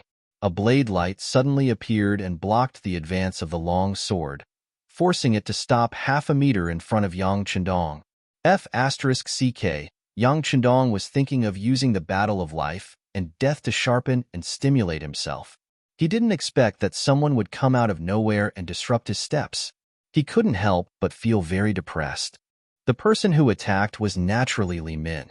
With a horizontal strike of her blade, she blocked the attack of the long sword. However, because of this, anger appeared on Shun Kuan's face. Li Min, why did you stop me? Wait a minute. I haven't asked him to write the military order yet. He can't die. Li Min shook his head. Although he said that he wanted to negotiate, his face was very firm. Shen Kuan wanted to scold him for being an idiot. However, considering that he was no match for him, he could only snort coldly and stand aside. From the looks of it, it was clear that Li Min was going to take control of the situation. Just now when he attacked, Yang Chendong stood there like a fool and didn't move at all. This gave the 2 killers incomparable confidence. This Yang Chendong was really a scholar who couldn't even trust a chicken. Li Min naturally saw Yang Chendong's performance just now. Now she was very confident. She looked at Yang Chendong with a look of charity and said, I said, write the military order immediately. Otherwise, not only will you die, but you will also die very miserably. TSK, as if you won't kill me if I write it. Yang Chendong snorted and looked very clear. Duke of Loyalty, you have to know that there are several kinds of death. One kind is called living a life worse than death. I don't know if you want to have a taste of it. Li Min threatened again. At the same time, she admired Yang Chendong's performance in her heart. He was worthy of being called the god of war. At least this kind of determination was something that few people could match. I don't want to, Yang Chendong said without any surprise. This also made Li Min's eyes flash with pride. Just when she thought that she had scared the Duke of Loyalty, Yang Chendong suddenly said, Who do you think you are? Can you really hurt me? It's better to kneel down and surrender now. Maybe I can give you a quick death if I'm happy. Otherwise, I think you don't want to taste the feeling of living a life worse than death. Chapter 582. What? He originally thought that the other party had given in, but unexpectedly, the other party began to threaten him. Li Min, who thought that he had misheard, widened his eyes in disbelief. On the other hand, Shun Kuan clearly heard the words just now. Although he did not know where Yang Chendong's confidence came from, he did not mind him repeating the words just now. Brotherly. He wants you to learn from a dog and kneel on the ground and beg for surrender. Do you really not want to live anymore? Li Min's face was flushed red. Obviously, he was very angry. The veins on his right hand that was holding the knife suddenly popped out. He looked like he was going to kill someone at any time. Shen Kuan's words had provoked him to the point that he wanted to kill someone. TSK, as if you said that you won't do anything to me. Yang Chendong rolled his eyes and said as if he was joking, Very well, then I will kill and cut off your legs. Anyway, I don't need them to write. Li Min, who had been successfully enraged, decided to give Yang Chendong a taste of his strength first. Anyway, he did not intend to let the other party die so easily. He would slowly torture him. He raised his right hand, and the knife was like a gust of wind, directly chopping towards Yang Chendong's legs. Li Min did not intend to hold back this time. This was originally a game of life and death. Whoever had a merciful heart did not deserve to play this game of death. Shen Kuan watched from the side. Yang Chendong, who had lost his legs, could no longer pose any threat to Bai Ming. After all, have you ever seen a powerful person who did not even have legs? How could such a person be qualified to compete for the world's hegemony? Under the gaze of both sides, Yang Chendong, who seemed to be dead for sure, smiled at this moment. Did he really think that he was a soft persimmon? Did he think that he could teach him a lesson with a knife? Well, then he would use facts to prove that anyone who dared to look down on him would have to pay a heavy price, or even lose their lives. Even before the saber arrived, it brought with it a wave of saber energy. If an ordinary person were to face this saber attack, they would be scared silly. Li Min and Shen Kuan were also looking forward to seeing Yang Chendong's stupefied expression. However, they were destined to be disappointed.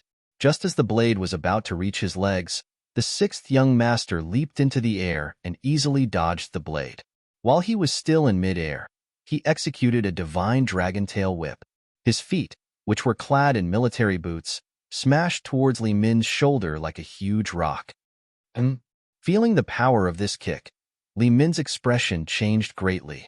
He had a feeling that if this kick landed, his shoulder blade would be completely shattered. At the critical moment, he hurriedly retreated, wanting to avoid this heavy blow.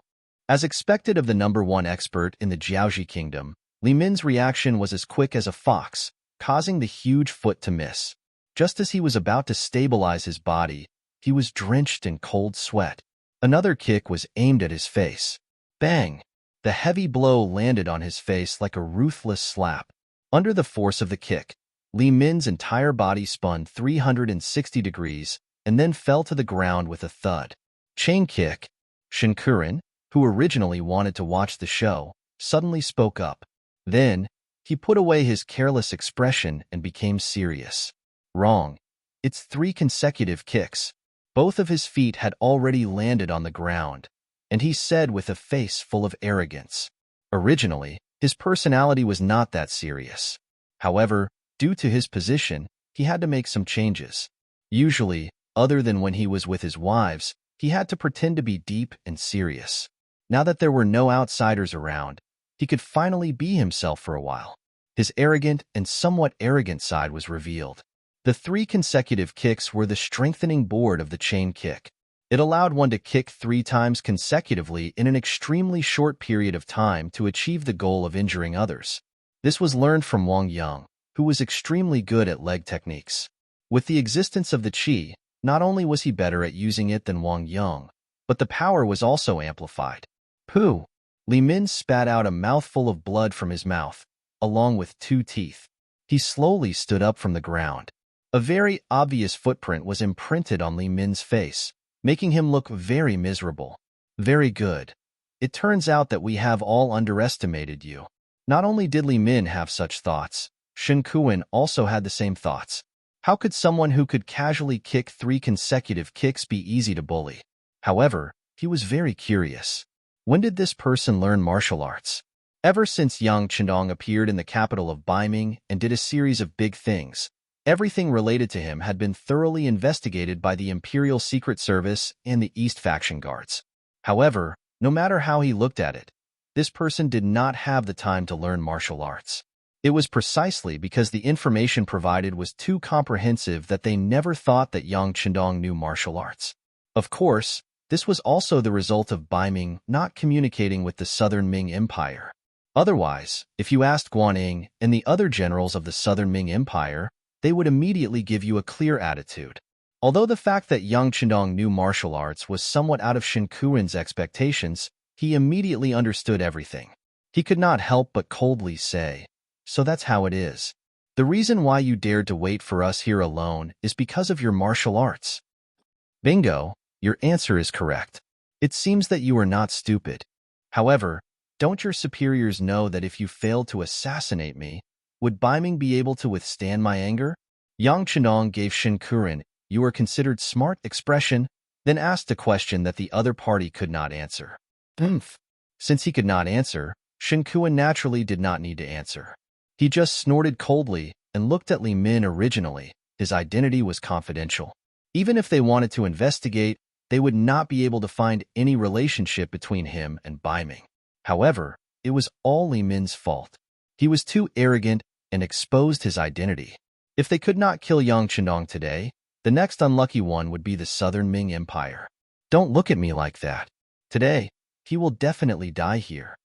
Li Min naturally understood Shen Kuan's intention, but he did not care. He had always been the type to not give up until he achieved his goal. At the same time, he was also a person who would do anything to achieve his goal. Therefore, he had made sufficient preparations. If he did not succeed, he would die for a righteous cause. Li Min said decisively and was even more absolute. This also increased Shen Kuan's desire to silence him. He nodded. Okay, in that case, the two of us will work together to kill him. Okay. This time, Li Min did not refuse arrogantly. Firstly, there was not much time left for them. Secondly, Yang Chendong had shown a certain level of strength, which was worthy of his attention. See, I told you. The two of you should have come together long ago. Otherwise, I'm afraid you won't have time to show off. My men are coming back.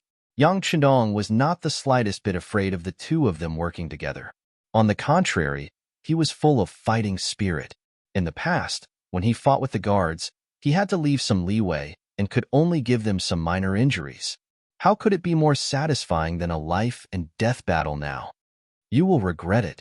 Seeing Yang Chendong so confident, Li Min's eyes flashed with anger. Then, his figure suddenly rushed forward and the big sword in his hand was swung halfway. On the other side, Shen Kuan also drew a flower with his long sword and passed it to Yang Chendong from the other side. What was different from before was that he also had a sword in his left hand. Now he was using two swords at the same time. Come on. Yang Chendong didn't show the slightest trace of fear even though he was fighting against two experts by himself. On the contrary, with a loud shout, a military knife appeared in his hand, and he faced the sword and saber head-on. Ding dang dang, ding dang dang. In a very short period of time, the three of them continuously exchanged more than a dozen moves. After that, they separated again and stood in a triangle. Although it was only a dozen moves, Li Min was a little out of breath. In a fight between masters, the slightest difference would often result in a head falling to the ground. Every move required countless calculations in the brain. Compared to Li Min, Shen Kuan's strength was slightly weaker. Hence, his breathing was even more violent. After he stopped, he actually took 3 deep breaths before his complexion once again returned to its ruddy state. Moreover, when he looked at Yang Chendong, his gaze was a little more cautious. Among the three of them, Yang Chendong performed the best. As long as he had the time, he would train with the warriors and constantly increase his own strength. This short exchange of blows did not make him feel anything. It was because he did not feel anything that he looked at Li Min and Shen Kuan with some displeasure. What? Didn't you eat when you came? You want to kill me with these moves? I think you should go back and drink milk from your mother first. Impudent. Hearing Yang Chendong humiliating him like this, Li Min roared and stepped forward again. The strength of the big sword in his hand increased a little, so that when he swung the sword, there was a heavy chi. Li Min was an orphan. He did not know what his mother looked like. Therefore, people who knew him would never mention anything about his parents in front of him. Yang Chendong said it, which naturally made him angry. At this moment, he released all his strength through his arm. Ding, ding dang. After just one hit, Yang Chendong felt the military knife in his arm sink. He had to take 2 steps back to avoid the sharp edge and at the same time, completely dispersing the force. Not bad. This is a little interesting. Knowing that Li Min was using all his strength, Yang Chendong said as he mobilized the chi in his body. Suddenly, his whole body's momentum rose. Once again, Yang Chendong took the initiative to attack. The military knife in his hand was used as a big sword to meet the big sword in Li Min's hand. Ding ding ding ding. Using brute force against brute force, the two of them clashed dozens of times in a very short period of time. Finally, Li Min took 5 or 6 steps back and stopped the fight. Fortunately, the quality of the weapons on both sides was quite good. Otherwise, the steel saber would have been broken before the strength was exhausted from the collision. Chapter 583. Li Min's face was pale as he retreated.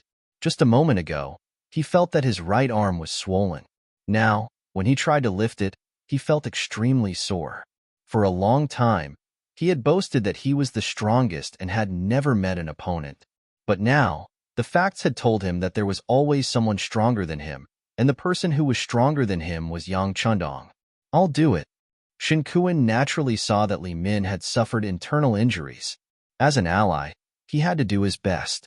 With a loud shout, the long sword in his hand flew towards Yang Chendong like a snake flicking its tongue. When he leaped up, the flying swords in his hands flew out.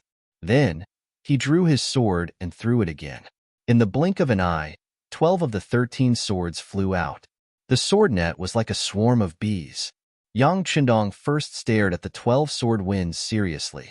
When the sword tips were about to land in front of him, he suddenly thrust the military knife in his hand forward and pointed it straight at the swords. You're courting death. Seeing that Yang Chendong actually pointed casually in the midst of the swords, a cold killing intent flashed across Shen Kuan's face. This was his famous unique skill, the 100 sword fingers. 12 swords formed a net of sword attacks. Even when he faced Li Min before, she could only retreat to avoid the attack. However, when it was Yang Chendong, he did not dodge at all. Wasn't that just courting death? At this moment, Shen Kuan seemed to see Yang Chendong being pierced full of holes by the sword net. At that time, he would return to Ming with the identity of having successfully assassinated Yang Chendong. If he wasn't a hero, then what was he? From then on, his Shun family's reputation would be glorified because of him. At that time, it was not impossible for him to have a wife and a son. With a smile on his face, he seemed to have seen a beautiful future. However, his body suddenly stopped moving forward. He intuitively felt that the tip of the sword seemed to be blocked. He looked at the sword, and what he saw made him turn pale with fright. His whole body trembled. The tip of the sword was perfectly blocked by the tip of the stiletto. It was as if the two weapons were connected together, and no one could see any gap between them.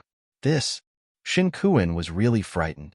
The other party had not only dodged the attacks of the 12 flying swords with a casual wave of his hand, but he was also able to locate the body of his last sword. He was even able to hit the tip of the sword and successfully block it. What kind of speed did this require? What kind of eyesight? What kind of power? Shen Kuan was still shocked. This was something that even Li Min couldn't do. Suddenly, he felt a sharp pain in his arm.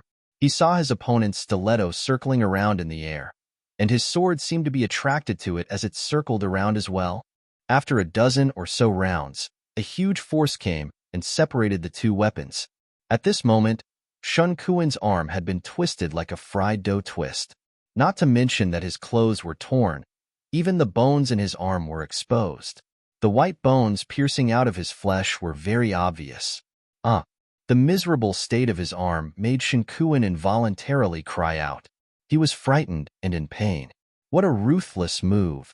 Li Min at the side had already adjusted his breathing. The pain in his arm was not as unbearable as before, but when he saw this scene, he couldn't help but feel his whole body go numb. They were humans, not gods. No one would be able to withstand this kind of pain. Not to mention, his right arm was completely crippled. For a swordsman, this was equivalent to having no future. Am I ruthless? Compared to you wanting to take my life, I am already very merciful. Yang Chendong looked at Li Min with a smile, but no matter how one looked at it, there was a murderous aura in that smile. Since Yang Chendong was able to break the 100-finger sword in one move, if he wanted to kill Shen Kuan, it wouldn't be easy, but it definitely wouldn't be too difficult. However, he only crippled one of Shen Kuan's arms. No matter how one looked at it, it was considered merciful. Don't think that you are really powerful and invincible. I don't believe that no matter how powerful you are, you can't be more powerful than explosives. He seemed to know that he was no match for Yang Chendong in terms of strength. At least, it wouldn't be easy for him to kill Shen Kuan.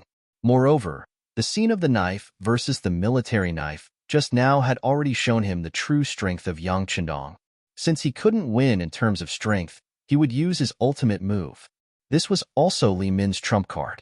As soon as Li Min's voice fell, he tore open the night traveling clothes in front of him, revealing his chest that was covered in explosives. The explosives were prepared by Fan Yuhai, and Li Min had agreed to it. What he pursued was to succeed or die trying. If he couldn't kill Yang Qindong, then he would just perish together with him. The explosives on his body might not be as powerful as the ones in the warehouse or the military factory, but if they were ignited, it should be no problem to blow up the command center. Yang Qindong's body trembled. Then he shook his head and said slowly, "In order to kill me, you really put in a lot of effort. How is it? Do you know fear now?" After revealing his trump card, Li Min's face became ferocious, and at this moment, he also became crazy, as if he was already a winner. "Not bad. It looks very powerful, but in this way, aren't you going to die? Your adoptive father won't be able to restore his country. Is this also your goal? Okay, you don't have to persuade me. Let me tell you, no matter what you say, this time I will definitely die. As for the restoration of the country, as long as you die, General Fan will definitely find a way to save my godfather. Then, who can stop them?" At this time, Li Min was completely a lunatic. She laughed wildly, not showing the slightest bit of fear because she was about to die. After listening to Li Min's words, Yang Qindong nodded thoughtfully. "Sure enough, your backer is Fan Yuhai. Not bad. No matter what, I know who wants to kill me. Since that's the case, then come, let's see if you can really blow me up." Shun Kuan was sent by Ming, so it was needless to say who his backer was. As for Li Min, was this his own action, or was there someone supporting him behind the scenes? Now that he had brought up the name of General Fan, the problem was naturally clear. Since the details of both of them were clear, it was time to end the battle. Although this kind of close combat for Yang Qindong could better use his qi and improve his combat power. But since he had a large warehouse in his hand, why would he stupidly use a cold weapon to fight? This was exactly what a wise person would do, playing up one's shortcomings and avoiding one's strengths. Facing Li Min, who was tied with explosives, Yang Qindong's expression was calm, and if one looked carefully, there was even a trace of disdain. After Li Min saw this, it made him even angrier. Although he was an orphan, no matter what he did since he was young, he always strived to be the best. No matter what he did, he could always gain the respect of others. But now, he was being looked down upon. "What, do you really think I don't dare to detonate the explosives and die with you?" Provoked, Li Min laughed maniacally, and then his eyes revealed a crazed look. He pulled the fuse on his body with his arm. Sizzle, green smoke rose, indicating that the gunpowder had been ignited and was about to explode. "Ha ha ha, bold and loyal. So what? You're going to die here, just like a nobody like me.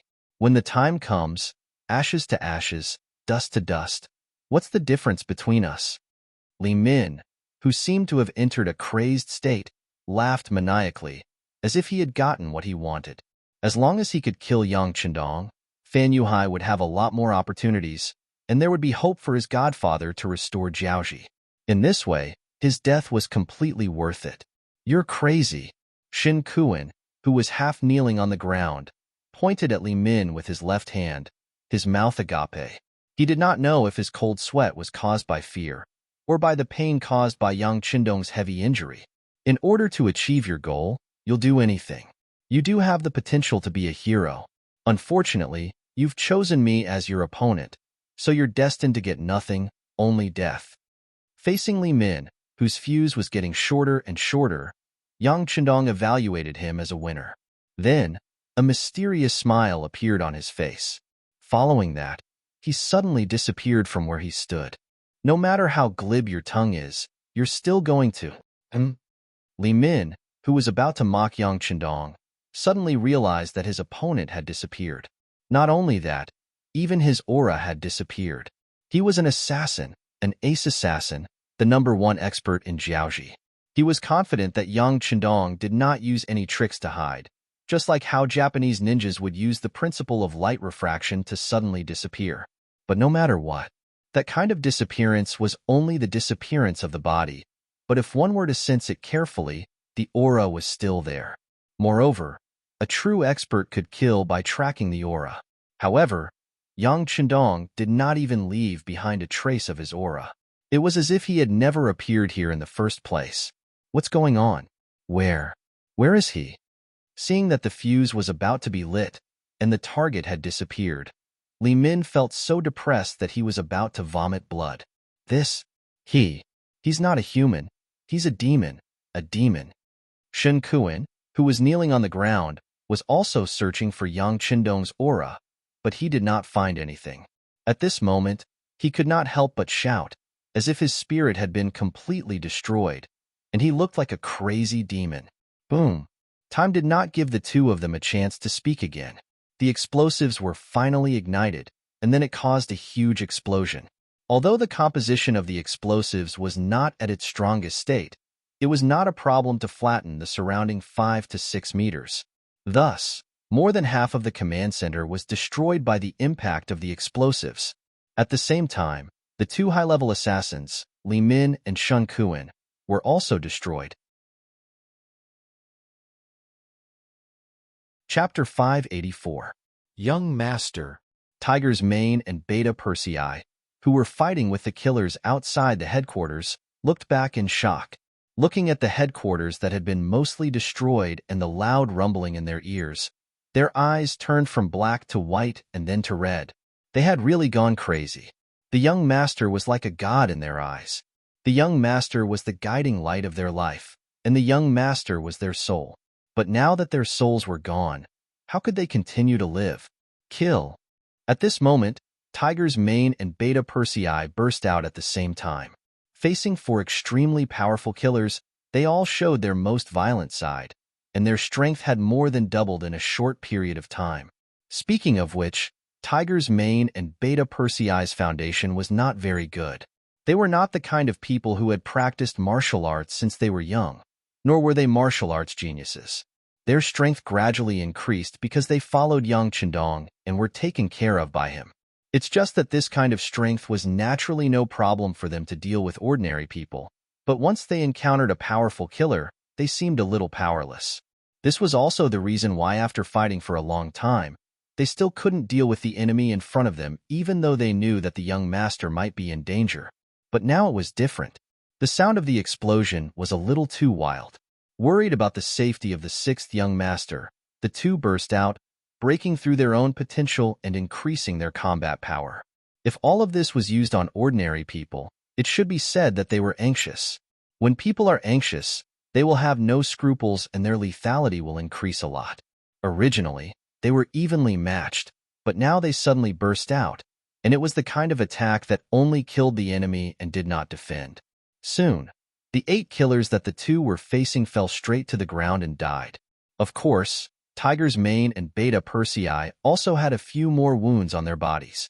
However, the two of them completely ignored it and rushed straight to the command center not far behind them. They wanted to find Yang Qindong. They firmly believed that the young master would be fine. Of course, Yang Qindong would be fine. At the last moment, he entered the big warehouse. It was also the first time he had thought about it. Not only did the warehouse contain hundreds of years of advanced weapons and knowledge, it was also a safe haven. No matter how chaotic the outside world was, this place was as peaceful as ever. After the aftermath of the explosion, Yang Qindong walked out of the big warehouse. He touched the light-colored pentagram on his arm and couldn't help but feel a myriad of emotions. What kind of fortuitous encounter did he get to own Datsong? With such a good thing in his hands, shouldn't he do something? Otherwise, wouldn't he be letting down this pentagram and Datsong's love for him? Young master, young master. Tiger's Mane and Beta Persei's voices kept ringing. Yang Qindong suppressed the matter of Datsong in the bottom of his heart and walked out with a smile. What are you shouting for? Young master is fine. Look at you, it's better for men not to cry. It doesn't look good. That's right. At this moment, Hu Meng and Second Yang had snot and tears running down their faces. For a grown man to cry like this, it was indeed unsightly. When the two saw that Yang Qindong was fine, they couldn't help but rush over in surprise. They touched the sixth young master's body here and there, as if they were afraid that something was missing. Okay, I'm fine. I hid too far away just now. The explosion didn't hurt us, but the command center, and the sand table was blown away. What a pity. Puffed. Tiger's Mane and Beta Persei almost spat out their saliva. At this time, He was still thinking about the loss of the sand table. Their young master was really careless. What a weirdo. Li Min and Shun Kuan were dead, and not even their bones were left. After dealing with these two experts, it didn't take long for the first and second guard teams to withdraw. They loyally completed Yang Qindong's arrangement and chased all the way out, killing all the black-clothed assassins they saw. But when they returned to the camp, they couldn't help but blame themselves. The command center was blown up. Fortunately, the sixth young master was fine.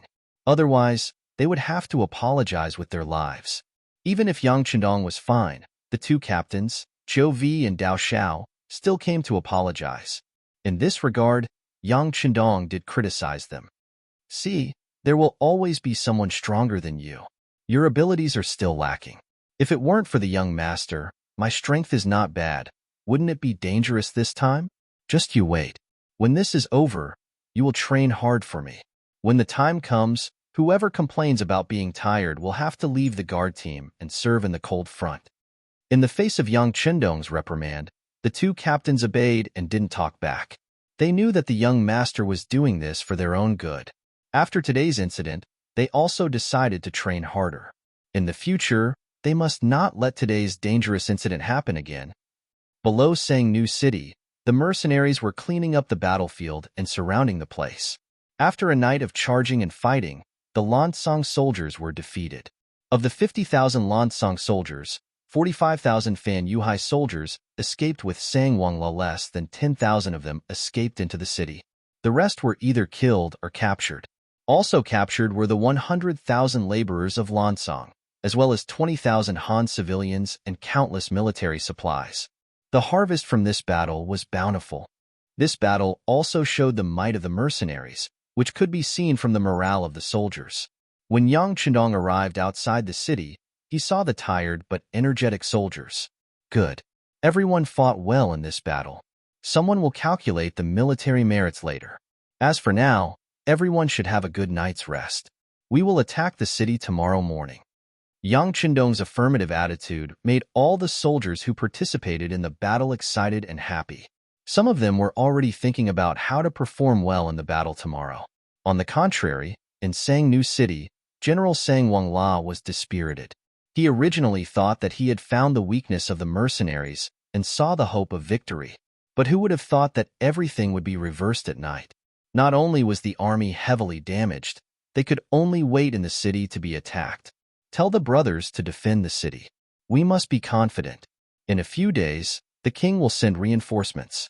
At that time, it will be time for us to counterattack. These words also attracted the approval of some of the captains and kiliarchs. It seemed that the morale of the soldiers had also increased. Only Sang Wangla knew that the Lansong kingdom did not have any reinforcements. In the Battle of Wuha Forest, General La Ti died, and they lost 100,000 soldiers. In the Battle of Hanoi City, General Sai Shi died, and they lost 60,000 to 70,000 soldiers. Last night, they lost another battle, and they lost nearly 100,000 soldiers. After consecutive defeats, the military strength of the Lansong kingdom had long been depleted. The 60,000 soldiers in his hands were the main force of the entire army. However, this main force was still surrounded by people, as if they would be eaten up at any time. These mercenaries were too scary. In the midst of trembling, the night finally passed. At dawn the next day, the mercenaries outside Sangnu City gathered and stood quietly outside the city, waiting for the sixth young master to give them the order to attack. Yang Qindong also changed into the Golden Marshal's uniform and walked over to a high ground outside the city. Victory in war was the result of the joint efforts of the generals and soldiers. In Yang Qindong's view, the strength of an army could be reflected from its external performance. It was roughly divided into 4 classes. The 4th class was a motley crew. They had no military discipline and robbed everywhere without a goal. Such an army would scatter as soon as they were attacked by an organized army. They were definitely not strong. The 3rd-class army had a complete organizational structure. Their military formation was neat and uniform, but their fighting spirit was not high. Although they were stronger than the 4th-class army, as long as they encountered an enemy with more fighting strength, they would definitely be defeated. They could not be considered strong in this aspect. Second-class armies not only had a unified command system, but they were also well-equipped. Their morale was also high. During the march, they would often shout slogans like, "Kill the enemy and serve the country." The soldiers were extremely brave. This class of army had momentum and momentum. They were not afraid of any enemy and could be called a powerful army. However, it was a pity that they were not the strongest. Compared to the strongest army, they still lacked a certain quality. This quality was silence. The strongest army was a silent army. This silence did not mean that the people in the army were mutes or did not speak. The so-called silence referred to a kind of momentum. Although there were tens of thousands of people, there was only one voice, one order, one goal, one step, one decision. In the end, to accomplish something, it would explode with unimaginable power. Lung Feng was the representative of the power of silence. When they moved, they were like thunder, shocking the world. When they were still, they were like statues, motionless and steady. With such an army and the powerful firearms provided by Da Chong, there was no reason for them to lose or not win. At this moment, outside Mulberry Rage City, a dense mass of soldiers stood in the valley. They had different appearances, different military ranks, came from different places, and had different preferences, but they were all gathered in the same place, listening to the same voice, looking in the same direction. Not a single sparrow could be heard. This was the true meaning of silence, the most important quality of an army. This was a first-rate army. Such an army was invincible and invincible. In comparison, the army led by Sang Wangla could not even be considered a second-class army. It was only a third-class army. Coupled with the defeat, the morale of the army had plummeted. There was no longer any possibility of stopping their advance. "I order," Yang Qindong's heroic voice shouted. "Attack!" Chapter 585. Boom, boom, boom. As soon as he finished speaking, the 100mm mortars roared angrily. The shells flew out from the barrels and drew a beautiful arc in the sky as they blasted towards Sangnu City. At the same time, 5 rocket launchers whizzed towards the East City Gate. The seemingly sturdy East City Gate was instantly destroyed, revealing the figures of the Lansong soldiers guarding behind the gate. Charge! The 2 regiments of the Cold Vanguard, the 20 battalions of the auxiliary troops, and the 30,000 Vietnamese mercenaries roared out in unison. Under the earth-shattering artillery barrage, countless brave soldiers charged forward, their momentum shaking the heavens, and no one could stop them. With a plop, he fell onto the city tower. Sang Wang Le's eyes were filled with despair. It's over. It's all over. Even the general had lost his confidence in victory. The soldiers below were even more intimidated by this momentum. The only thing they could do was to run around like headless flies and throw the weapons in their hands to the ground and surrender. The Lansong Kingdom had already used up all their strength in the Battle of Hanoi City. They had used all the fireproof guns and iron shields that they hurriedly produced. Although they had caused quite a bit of damage to the mercenaries, they had still lost in the end. It was also from that moment onwards that this kingdom was destined to walk down the path of defeat. The East City Gate was breached and countless mercenaries rushed into the city. What made them depressed was that they could not even put up a decent resistance. The city had changed hands, and they had won. In the end, the enemy's general, Sang Wangla, who was surrounded on the East City Tower, had no choice but to surrender with his subordinates. At this time, who would dare to resist the mercenaries? 6th Young Master, Sangnu City has been conquered. Sang Wangla has surrendered and been captured. In the afternoon, the 2 regimental commanders of Long Feng came to Yang Qindong to report the results of the battle. A city guarded by 60,000 soldiers only lasted for a few hours before it was breached and wiped out. It was not slow at all. Very good. The 2nd Regiment will stay behind to clean up the battlefield and tally the spoils. The 3rd Regiment will head towards Wanxiang City. Yang Qindong nodded his head in satisfaction. With the surrender and destruction of the Sangwala tribe, the entrance to the Lansong Kingdom was wide open. It was time to go straight to the center of the army. The bicycles were all transferred to the 3rd Regiment. Wu Shang led the regiment of Cold Front straight to Wanxiang City with a face full of excitement. They would definitely create another glorious era. At this moment, Wanxiang City had yet to receive news of their defeat at the front line. As the capital of the country, it was still bustling with life, giving people the feeling that it was in a flourishing age. Any smart person would be able to feel a shadow looming over them under this flourishing age. It was like a huge beast that could devour people, opening its terrifying mouth at any time. In fact, the person who caused this shadow to appear was the representative of the civil officials, Imperial Preceptor Long Qi. After receiving the 2 million taels of silver from Yunk, Long Qi was already prepared to become a big merchant and live a comfortable life for the rest of his life. Right now, there was only one thing on his mind, which was to destroy the Lan Kingdom's regime. Only in this way could he become a rich man. If you wanted to do great things, you would always need help. After careful consideration, Long Qi's gaze landed on a person called He Guang. He Guang, the vice-captain of the Lan Kingdom's royal guards, was a rather capable general. It was because of his impressive abilities that he was not tolerated by others. This attracted the suppression of the captain of the royal guards, Imoda, and this suppression lasted for 10 years. Imoda only relied on the fact that he had an elder sister who was the king's favorite concubine. Relying on this nepotism, he had always been arrogant. Sometimes, he even dared to offend the imperial preceptor, Long Qi, and nothing happened to him. Perhaps it was because Imoda had enemies everywhere that his ability to not unite with the other officials was valued by King Payasai. After all, as a force to protect his safety, he could not be used by others. Imoda was incomparably arrogant. Working under such a person, he naturally did things carefully.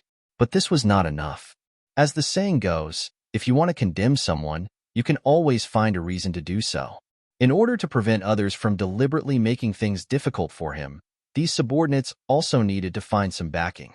Coincidentally, the person He Guang found was Imperial Preceptor Long Qi.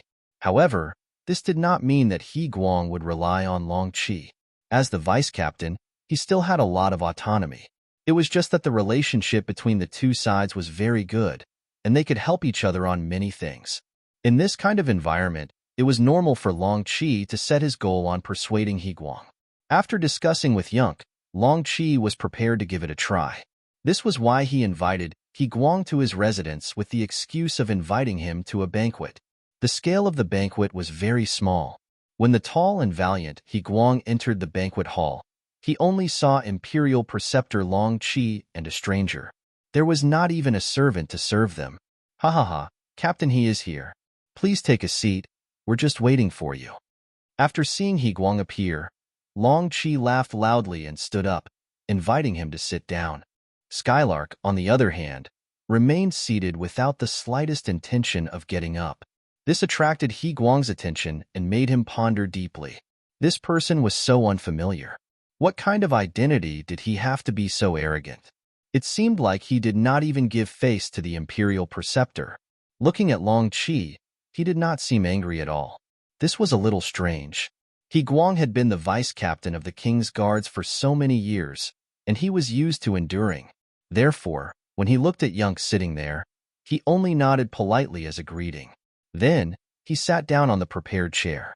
After the three of them sat down, Long Qi smiled at He Guang. General He, the war at the front is going well.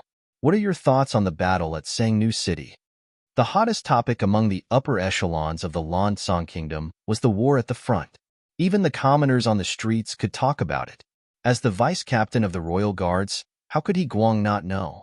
Therefore, after thinking for a while, he said, there is General Sang Wangla at the front, and there is also the help of Jiaoji's famous General Fan Yuhai. With His Majesty's full support, victory is just around the corner. He Guang said these words very smoothly, as if he had said these words countless times. Hearing this, Long Qi just smiled. Suddenly, his face became very serious as he asked, is this really what the general is thinking? He Guang did not know why Long Qi would ask such a question. Puzzled, he asked, but what does the Imperial Preceptor mean? Nothing much. I just want to hear the general's thoughts. Speaking of which, there are no outsiders here. Why don't the general be more sincere and say what you want to say? Long Qi said like a big bad wolf leading a little rabbit to his bowl. No outsiders, my ass. Not to mention others. just the person sitting at the side. He did not even know his name. How could he not be considered an outsider? Of course, these were all thoughts in He Guang's heart. He could not say it out loud. Therefore, he laughed and said, "But what does the Imperial Preceptor think about this?" Long Qi seemed to have known that He Guang would ask this question. He said with a serious face, "Our army will lose." Oh, what? He Guang originally thought that the other party would say some high-sounding words like he did, but he did not expect such an answer. This was completely out of his expectations, and it also made He Guang stunned on the spot. His mouth was wide open, and it seemed like it was more than enough to stuff an egg into it. What? General He, did you not hear me clearly? The Imperial Preceptor said that our army will lose. It won't be long before the news of our defeat reaches the capital. I'm afraid that at that time, the Lansong Kingdom will not be safe. Long Qi had a compassionate look on his face, as though he was an eminent monk who had attained the Tao. How is this possible? He Guang was really shocked. Although he was the vice-captain of the king's captain and knew the combat power of his own soldiers, they had the advantage in numbers. In addition, they had prepared for a long time. How could they lose so easily? Even if they lost 1 or 2 battles, it would not easily affect the safety of the capital. Also, Long Qi was the Imperial Preceptor. How could he say something like this that boosted the morale of others and destroyed his own prestige? He Guang could not understand this. Knowing that He Guang wouldn't believe him, Long Qi smiled again. Then, he pointed to Yunk, who was sitting there and drinking tea, and said, "Come, General He, let me introduce you. This is Special Envoy Yun sent by the Great Ming Dynasty's Duke of Loyalty and Courage." Great Ming Duke of Loyalty and Courage? Mercenary? As if he thought that he did not hear clearly, He Guang looked at Yunk and asked with a face full of doubt. At the same time, his expression was constantly changing. Yes, this special envoy greets General He. Yun Ke finally opened his mouth to speak. He spoke the standard language of the Great Ming Dynasty, but it sounded like a thunderclap in He Guang's mind. What was going on? He actually saw the enemy's special envoy in the Imperial Preceptor's residence.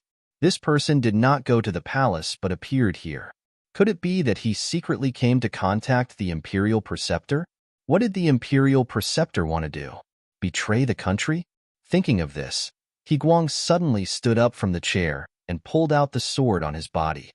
Imperial Preceptor, this person appeared here without His Majesty's permission. He must be an enemy spy.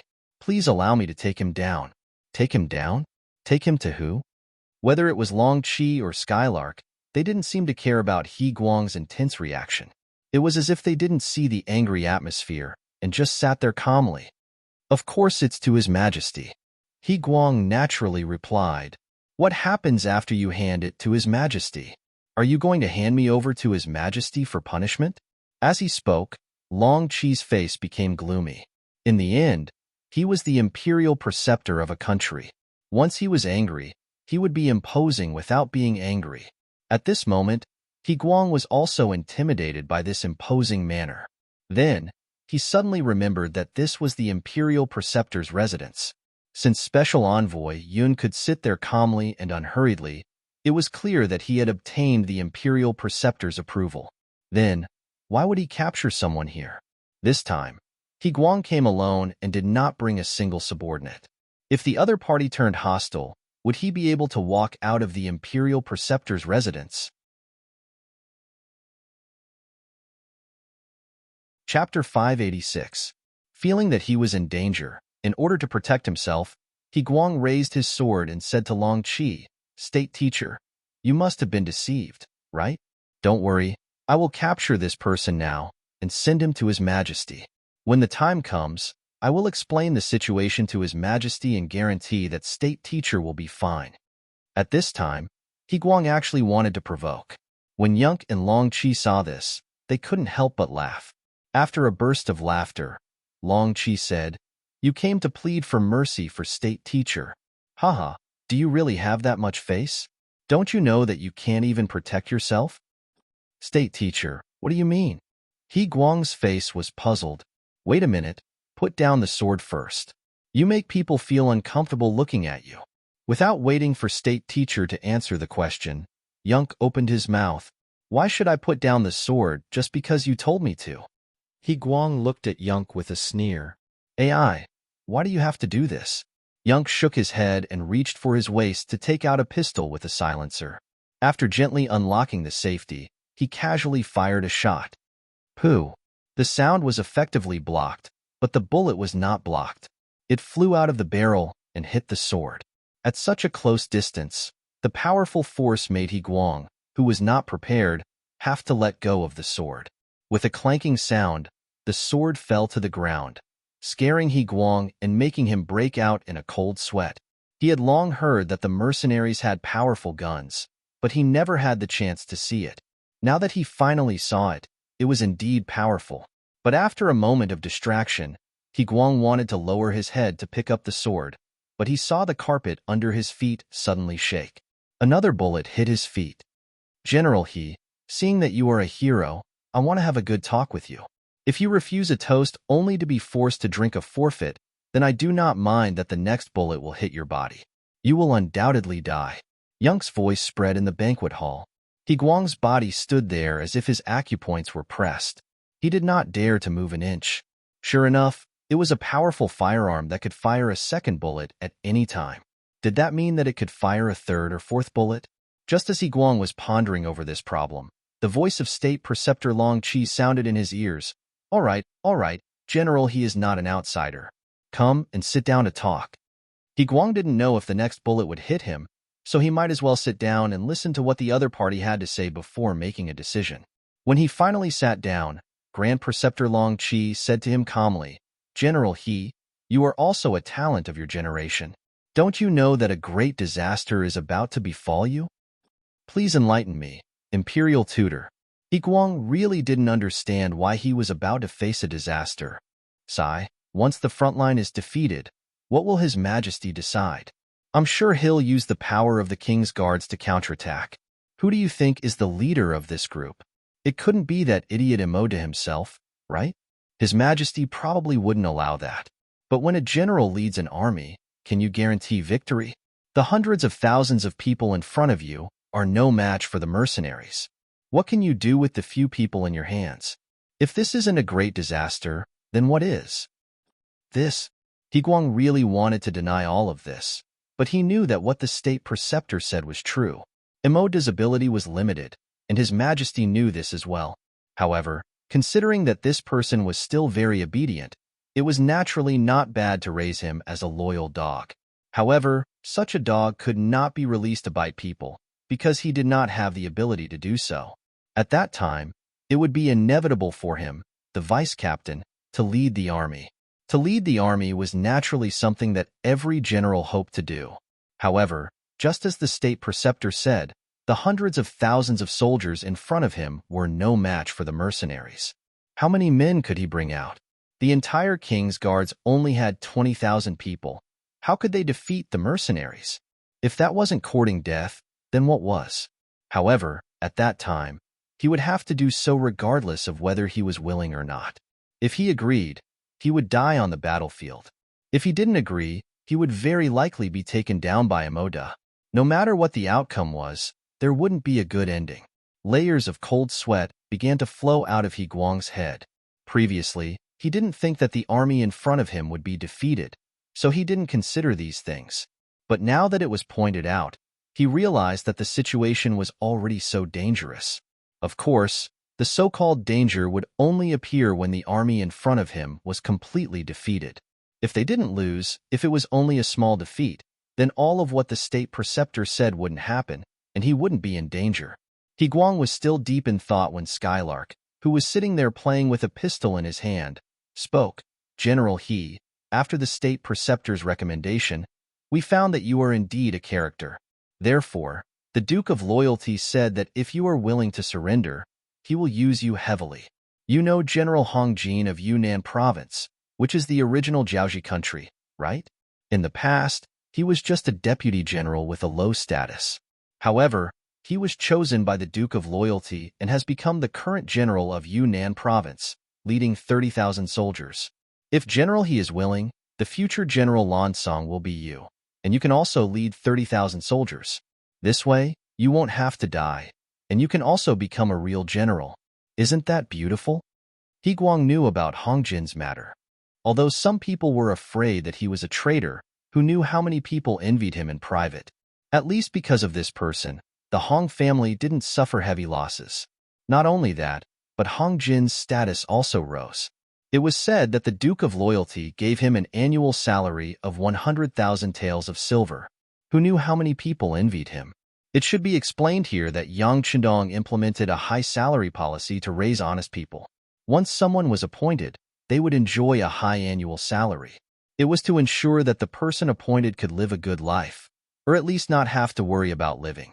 Moreover, once they reached a certain age and needed to retire, they would receive a large monthly salary, which was called a pension. This kind of treatment would only end when the person who was enjoying it died. In other words, once someone was appointed as an official by the Duke of Loyalty, they wouldn't have to worry about food and drink for the rest of their life. Of course, if someone was still dissatisfied and wanted to be corrupt, then sorry, once it was found out, the punishment would be quite severe. There were already clear rules that anyone who was found to be corrupt over 10,000 taels of silver would be killed without mercy. No matter what kind of achievements they had in the past, the result would be the same. The Duke of Loyalty said that merits couldn't offset demerits. After all, they didn't have to worry about food and drink, and even arrange for their old age. If they were still dissatisfied, then they deserved to be killed. Back to the main topic, He Guang was one of the people who envied Hong Jin in private. Not only did he envy Hong Jin's ability to lead troops and become a true general, but he also envied Hong Jin's treatment. For example, he was the vice captain of the King's Guards and could be considered a fourth-rank general. However, in reality, his monthly salary was only 80 taels of silver, which was less than 1,000 taels of silver a year. Although it wasn't a problem to support a family, it was just a casual life. He didn't have the ability to do anything else, and even if he wanted to be more comfortable, he couldn't do it. Now that his role model was in front of him, and his treatment was 100 times better than his own, and his power was also much greater. At this moment, it was impossible to say that he wasn't moved at all. Although he wasn't a greedy person, or else Yunk wouldn't have talked to him in this way, who would refuse a better life. At this moment, He Guang became a lot more silent and had a hesitant appearance. General, he doesn't need to answer so early. How about this? You can go back first and think about it carefully. If the front lines are really defeated and you are sent out as a general, then it won't be too late to make a decision at that time. Yunk didn't seem to be in a hurry to force He Guang to answer, and instead said very generously, "Let me go." He Guang was also shocked at this moment. He didn't agree to anything, and on the contrary, he knew about Yunk's existence. Wasn't the other party afraid that he would sell him out and come back with troops to capture him? As if he saw through He Guang's thoughts, Yunk laughed and said, "General, he is a smart person. How can you do something stupid? Besides, even if you really hand me over to your king, what benefits will you get? There is still Maud above you, so you won't be able to stand out. On the other hand, if you sell me out, will the loyal guild forgive you? You have to know that we have a lot of these guns in the mercenary army. If we casually use one on someone, I guarantee that you will be completely dead, and no one will even know who did it." After tempting and threatening, Yunk waved his hand. "Okay, General, he can leave." I'm really leaving." Slowly standing up, He Guang decided to leave first. There were some things that he needed to think about carefully. Standing up, He Guang prepared to leave with large strides, but Yunk's voice suddenly sounded behind him. "Wait." Sure enough, he still isn't going to let me go? He Guang sighed and slowly turned around. "Take your sword with you. Also, don't look like you have lost your soul. Anyone who sees you will have doubts." Yunk pointed at the sword on the ground and said very casually, "Oh." He Guang's heart that had been raised up finally calmed down. He picked up the sword and bowed, then turned around and left. He Guang really left, leaving behind State Teacher Long Qi, who asked with lingering fear, "Special Envoy Yun, he really won't tell on us? Why don't we leave now?" State Teacher, don't worry. As long as he isn't stupid, he won't tell on us. There is no need for us to leave. Does State Teacher really think that I am the only one who came to Wanxiang City? Yunk laughed very confidently. Chapter 587. The more confident Yunk was, the more confident Long Chi became. He chuckled when he heard what Yunk said. That's right. He wasn't even afraid of Yunk. What was there to be afraid of? If something really happened, he could just say that he was being held hostage. With his status as the state preceptor, there was still a lot of room for negotiation. As Yunk expected, He Guang was a smart person. He didn't choose to report it immediately. Instead, he decided to look at the situation first. Especially when he saw the deep mark made by the bullet on the saber, he didn't have the thought of reporting it. Just as they said, there was no benefit in reporting it. On the contrary, he would be targeted by the mercenaries and be in danger at any time. This kind of life was not what he wanted. 3 days had passed since He Guang left the state preceptor's residence. 3 days later, the latest news finally came. The front army was defeated. General Sang Wangla had no choice but to retreat to Sangnu City and ask the king for reinforcements. As soon as the news reached the capital, it was chaotic. The court was even more chaotic. All the officials looked scared, as if they were worried that Sangnu City would not be able to be defended. If that was the case, wouldn't it mean that the capital would be in danger? Wouldn't it mean that the Lansong kingdom would follow in the footsteps of Jiaoji and be destroyed? It was impossible for others to say that a country would be destroyed. Even in the powerful Ming dynasty, they would only make you submit and would not occupy your territory. This was because in the eyes of the people of the Central Plains, these were all barren lands and did not have much value. However, the mercenaries were not. Their appetite was extremely good. They really did not care about meat and fish. They could really do things that could destroy a country. Under the lead of State Preceptor Long Chi, all the civil officials asked the king to send troops to reinforce Sangnu City. Looking at the same scene below, King Payasai felt a headache coming on. Send troops, send troops. He also wanted to send troops, but there had to be troops to send. But now, other than the 20,000 king's guards beside him, there were no extra troops. Even if he went to recruit troops now, it would still take time. Your Majesty, please send troops quickly. No matter what, you can't let the mercenaries pass Sangnu City. Once that happens, the country will be in danger. Long Chi continued to plead on behalf of the officials. Yes, Your Majesty, please send reinforcements quickly. The civil officials below all cooperated and asked in unison. At this point, even Payasai could not stop them. Moreover, he knew that if the frontline army was defeated, his 20,000 king's guards would not be of much use. Since that was the case, it was better to support the frontline first. Then, they would recruit soldiers from all over the country. Hopefully, they would make it in time. All right, this king will immediately send troops. Under the immense pressure, Payasai finally made a decision. Of the 20,000 king's guards, only 5,000 remained. The rest were handed over to the vice-captain, hoping that he would be able to help Sangwang and turn the tables around. The army at the front had indeed been defeated, and he had indeed been appointed as the commander of the army. All of this was within the expectations of Special Envoy Yun. The moment He Guang received the military order, he ordered a few of his trusted subordinates to gather the troops, while he himself headed straight for the imperial tutor's residence. To the outside world, they were here to ask about the logistics, but in fact, they were here to see the special envoy. The three of them met again. Although it had only been 3 days, many things had changed.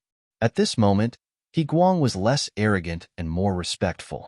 Special Envoy Yun, this general is willing to surrender. Please tell me what to do next.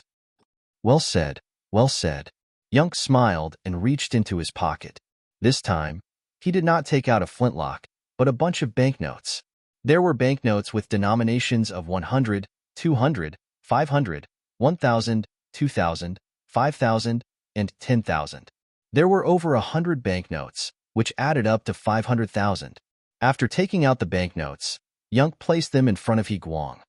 General He, take these and bribe all the Kiliarchs, Centurions, Dekarches, and Dekarches. This army will be the foundation for you to establish yourself here in the future. This is all for me. It was the first time He Guang saw so many banknotes, so he looked a little excited. Sorry, there is nothing for you here. These are all for your subordinates. As for you, this is the only one. Skylark chuckled and took out another piece of paper from his bosom. Written on it was 200,000 taels of silver. Handing the banknote to He Guang, Yunk said, 100,000 is the reward for you joining the Duke of Loyalty. The other 100,000 is your annual salary for the next year. Now, take it. People worked first before they were paid, but the Duke of Loyalty paid first before he worked. Speaking of which, the payment was the same, but the feeling it gave was completely different. Holding the gold and silver in his hand, He Guang was really moved at this moment. With a plop, he knelt in front of Yunk. Special Envoy Yun, thank you for your trust. Don't worry, this general will not let you down. All right, this kneel will wait for the Duke of Loyalty to come. Skylark chuckled. With this kneel, this task could be considered completed. He believed that the sixth young master would definitely praise him. The Duke of Loyalty is coming here? Wasn't I the one who brought people to Sangnu City? He Guang was puzzled and confused. Yunk and Long Chi looked at each other and smiled. However, no matter how you looked at it, Long Chi's smile was a little forced. It was not his fault. Who would have thought that the army at the front line would be defeated so miserably? When he heard the latest news from Yunk, he was shocked. While laughing, Yunk said to He Guang, who had already stood up, General He, you still don't know, right? Sangnu City has already been breached. The Duke of Loyalty is leading the army to Wanxiang City. Not only that, there is already a group of mercenaries lying in ambush outside the city. They will work together with General He to solve the problem inside Wanxiang City. The time is set for tonight. At that time, General He will be in charge of opening the north gate. There shouldn't be any problems, right? It was indeed the first time He Guang heard this news. He was really shocked. He did not expect that the moment the news of Sangnu City being besieged, the city had already been breached. What was even more unbelievable was that the mercenaries had already arrived at the city without him knowing. At this moment, his legs trembled and he almost knelt on the ground. Yunk did not take He Guang's reaction to heart and continued, General, he only needs to control the palace and the residences of the ministers. The matter of taking down the treasury, armory, and granary will naturally be done by the mercenaries. Do you understand? Understood. This general understands. He Guang, who originally had a trace of arrogance, became completely obedient at this moment. He originally thought that the other party would rely on him. Only now did he know that even if he did not make a move, Wanxiang City would still be breached. It was just a matter of time. State teacher, I also need your cooperation this time. Yunk turned his head and looked at Long Chi with a smile. Long Chi reached out to stroke his beard and nodded while laughing. Well said, well said. I will hold a banquet tonight and gather all the ministers in the city. That would be great. Yunk knew that Long Chi understood his meaning and smiled reservedly. With this plan completed, all that was left was to wait for night to arrive. Half an hour later, He Guang left the imperial advisor's residence. He announced to the public that he had received the full support of the imperial advisor and that the rations were no longer a problem. He then gathered all the subordinates under him for a meeting to discuss matters. At the same time, many carriages walked out of the state teacher's residence. These servants went to the various ministers' residences in the city to send out invitations. It was said that all the civil officials were gathered to contribute to the army that was about to depart. At the same time, they had to pray for the blessings of the gods. For such an important matter related to the fate of the country, all the ministers who received the invitations did not dare to disobey. Regardless of whether or not they were on good terms with the state teacher, if they did not show up now, they would easily attract hatred. It was just for show. They all said that they would definitely attend the banquet on time. Even when the news reached the palace, King Piacy had a gratified expression and sighed when he heard the news. He was very gratified that his ministers could unite at such a crucial time. He seemed to have seen the scene of them defeating the mercenaries while united. He Guang knows how to curry favor and knows the importance of food. Guard Captain Maud, who also received the news, had a look of disdain. However, he did not think too deeply about it. Instead, he decided to attend the banquet at the state teacher's residence at night after a bout of jealousy. No matter what, he could not let He Guang monopolize the limelight. He had to think of a way to build a good relationship with the state teacher. If possible, he could even obstruct He Guang's supply of logistics. From this, it could be seen how terrifying internal strife was. Everything was proceeding in an orderly manner. No one expected that danger would descend upon them soon. The capital of the country, Wanxiang City, was about to be taken over. Moreover, after He Guang returned to the military camp, he gathered all the officers under him.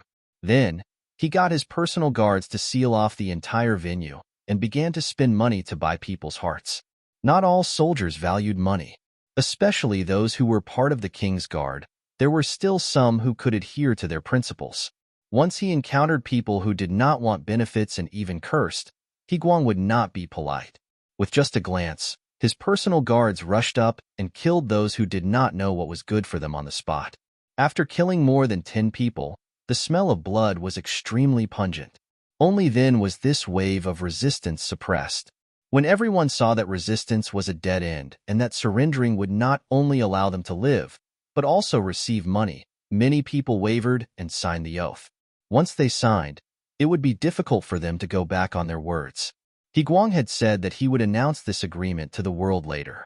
If anyone still had second thoughts, they would be in trouble and might even be assassinated by the mercenaries in the future.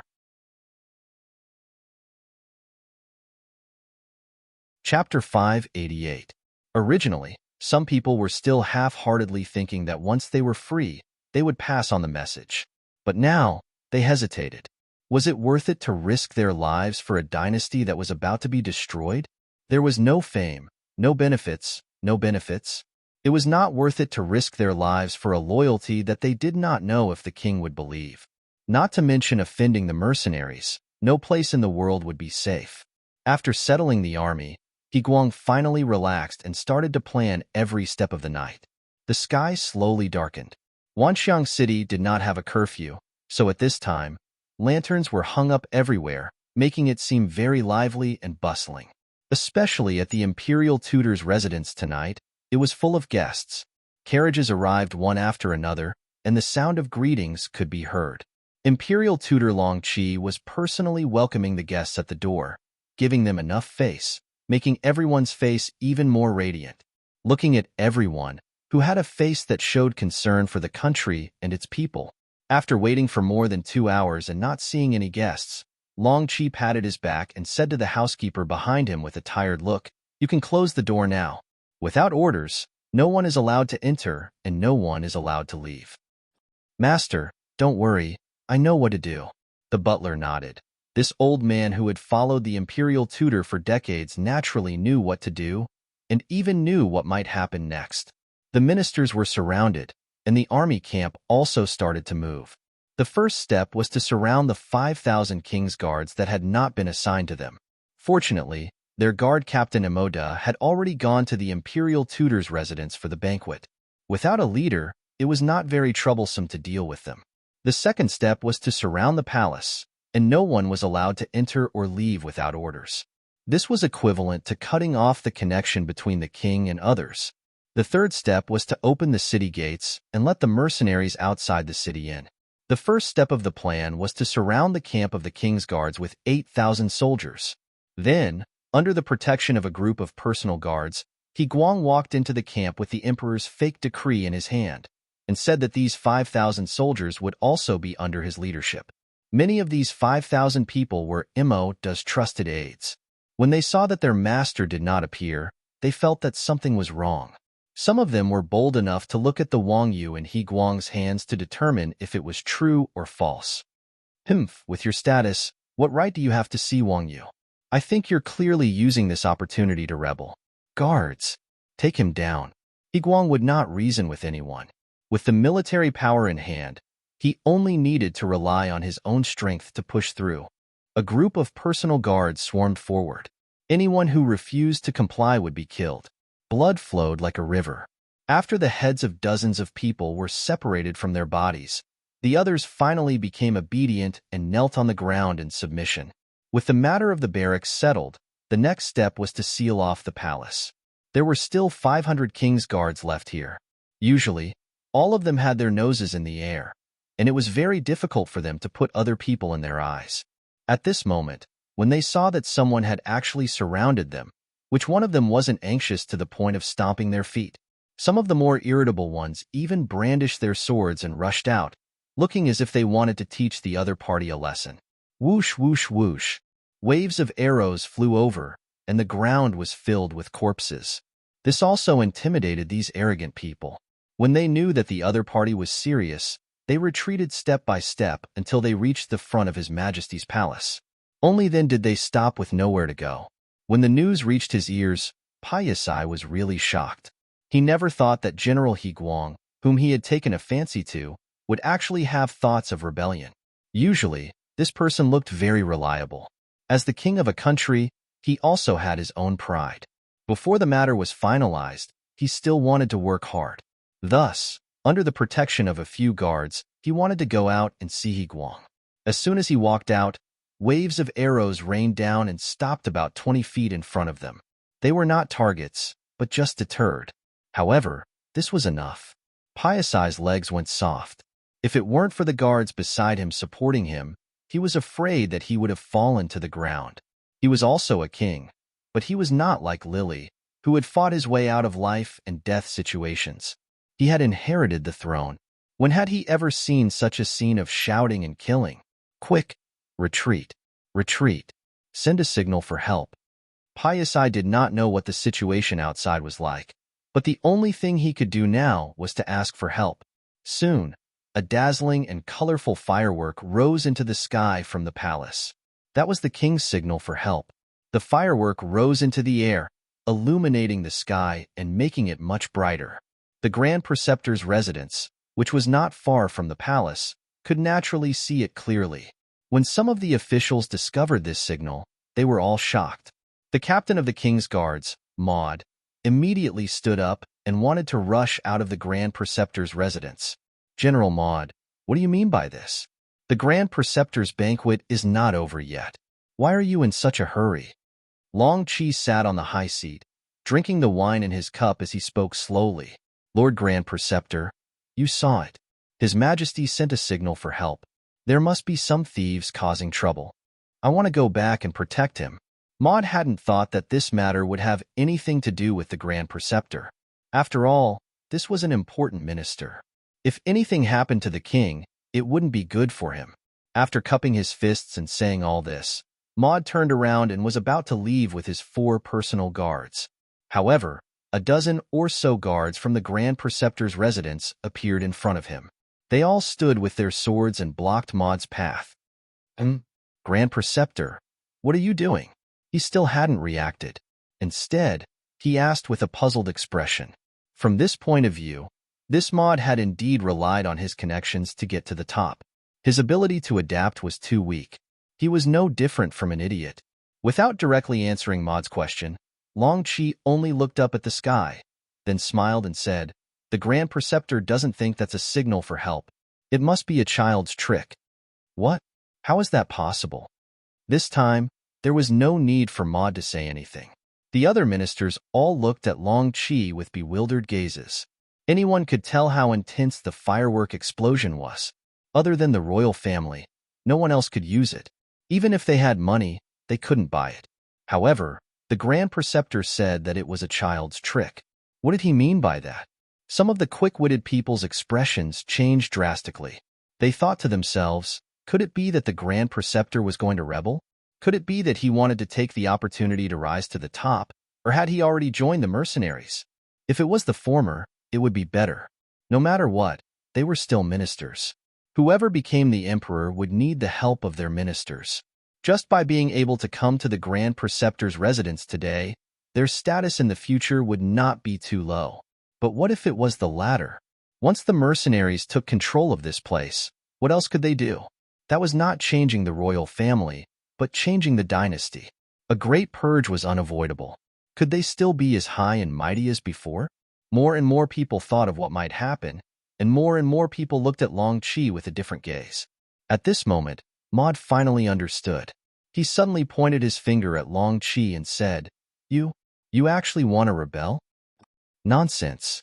Which eye of yours saw the Grand Preceptor rebelling? Long Chi snorted angrily. Although he controlled the entire scene, He didn't want to cause any more trouble before the mercenaries arrived. Of course, he wouldn't admit that he was rebelling. Seeing that Long Qi was still pretending at this time, Maud was also very angry. He pointed his finger and said, "All right, if you're not rebelling, then do you dare to let this general out?" Maud had already thought it through. No matter what the Grand Preceptor's actions were, he would definitely mobilize an army to annihilate the Grand Preceptor's residence this time. In any case, this person had already walked together with Yiguang, so he was his enemy. He would rather kill the wrong person than let him go. How could this little thought be hidden from Long Qi's eyes? To be able to become the Grand Preceptor, his IQ was definitely extremely high. He chuckled. Right now, this is a banquet held by the Grand Preceptor. The purpose of this banquet is to solve the various difficulties of the general at the front. Right now, we haven't even talked about the proper matters, so no one is allowed to leave. After casually finding a reason, Long Qi returned to his seat. In any case, this place was already under his control.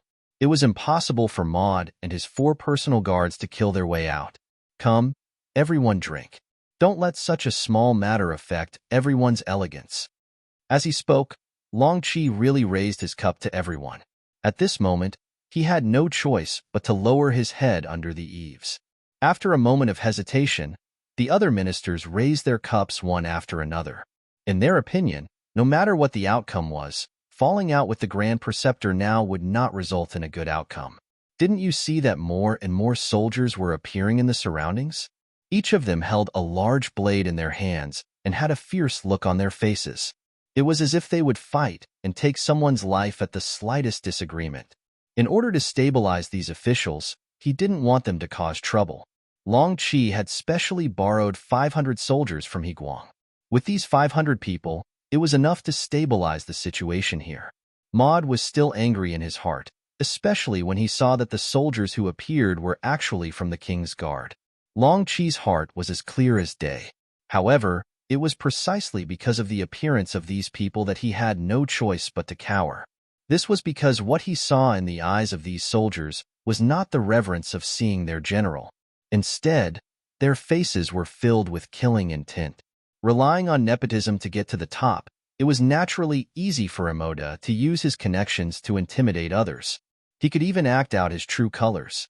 However, if one were to talk about fighting to the death, then he did not have the guts to do so. Chapter 589.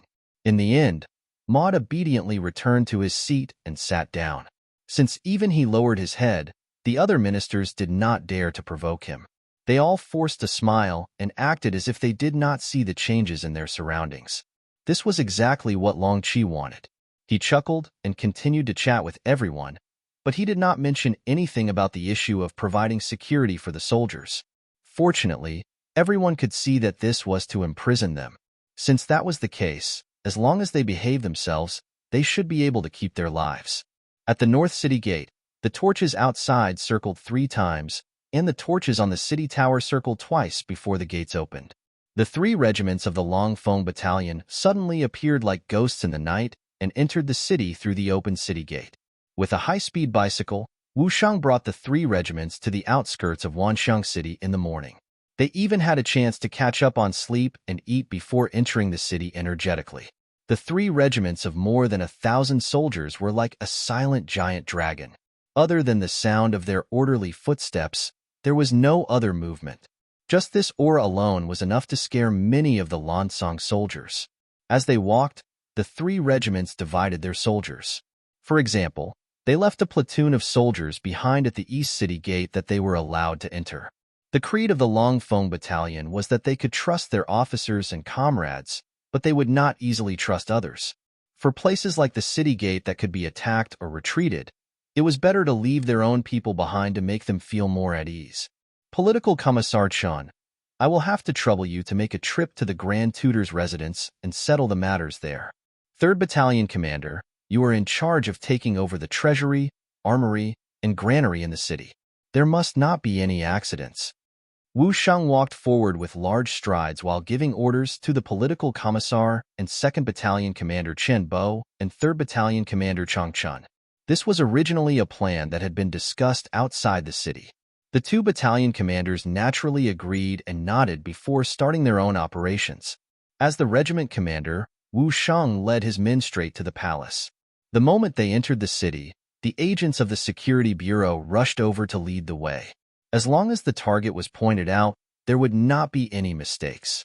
In the king's bedroom deep in the palace, Payasai was pacing back and forth anxiously. The distress signal had already been sent out, but until now, no one had come to protect him. Could it be that the situation had changed? Could it be that he was already alone? Reporting to your majesty, there's another group of people outside. Just as Payasai was feeling anxious, a guard walked in and knelt on the ground. Haha, reinforcements have finally arrived? Tell everyone to get ready. Once there's a chance, we'll attack from both inside and outside. He thought that his reinforcements had finally arrived. At this moment, he was full of confidence. The greater the hope, the greater the disappointment. This time, Panacea was destined to be disappointed. Although there were people coming, they were not his reinforcements. They were Zhang Chang's enemy, the commander of the 3rd Regiment of the Cold Front, Wu Shang. He Guang was guarding this place. After all, this place was of great importance. After knowing that the mercenaries had finally arrived, he tidied up his uniform and went to greet them. You are He Guang? Wu Shang walked up to a general in armor and asked in a condescending manner. Yes, I am He Guang. He did not know why, but when he saw Wu Shang, he felt a strong sense of oppression. There was even a murderous aura coming straight at him. This was a natural result of killing too many people on the battlefield. It was not something that He Guang, who had always stayed in the palace, could compare to. You've done well. Let me introduce myself. I'm the commander of the 3rd Regiment of the Cold Front, Wu Shang. You can call me Commander Wu.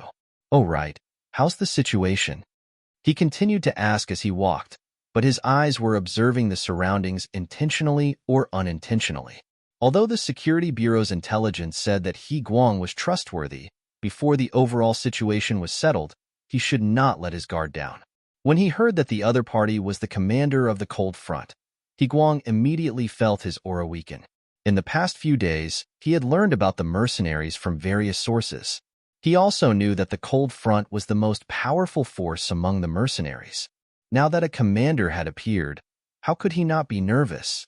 Commander Wu, Your Majesty. No. Pasha is in the front yard of the palace. He still has a few hundred guards under him. Their skills and combat strength are not bad. He Guang gave a simple introduction of the situation. However, when Wu Shang heard this, he did not think much of it. Their combat strength is not bad. Then I would like to see their strength.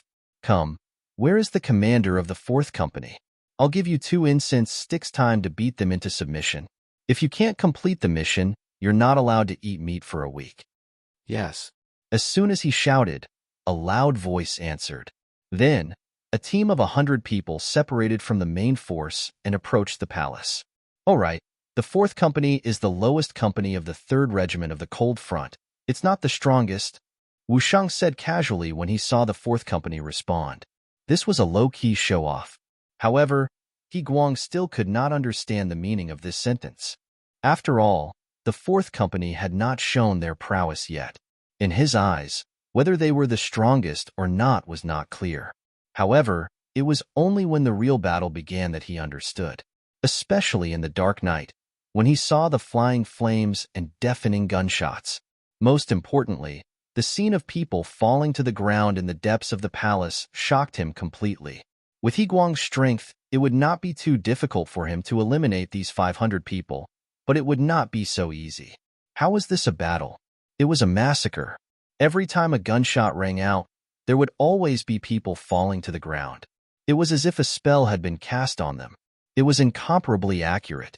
Although it was said to take 2 incense sticks time, in just 1 incense stick's time, the king's bedroom was hung with a white flag. There was no other way. In just a short while, more than 200 people had died. They did not even see the enemy's appearance. How were they going to fight this battle? This was clearly not a battle, but a waiting for death.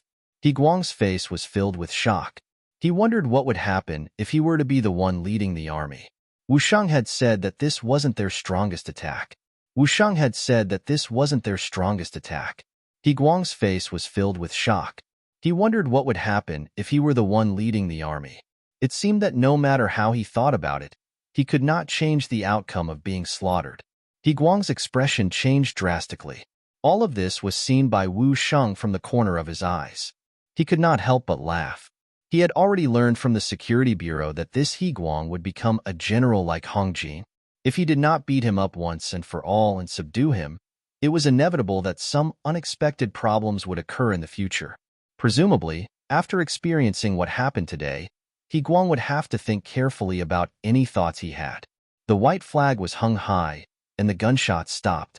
Then, King Payasai walked out under the protection of a group of guards. Let's go. Let's welcome the surrendered king. Hee, this is not the first time we welcome a surrendered king. Of course, it won't be the last. Wu Shang's heroic voice rang in everyone's ears. Naturally, the cold vanguard soldiers all puffed out their chests and looked proud. He Guang and the others' eyes were also shining. This was a real army, the strongest army. Now, they were on the same side. Just thinking about it made them excited. The Grand Preceptor's residence. The banquet was still going on, and it seemed to be very lively.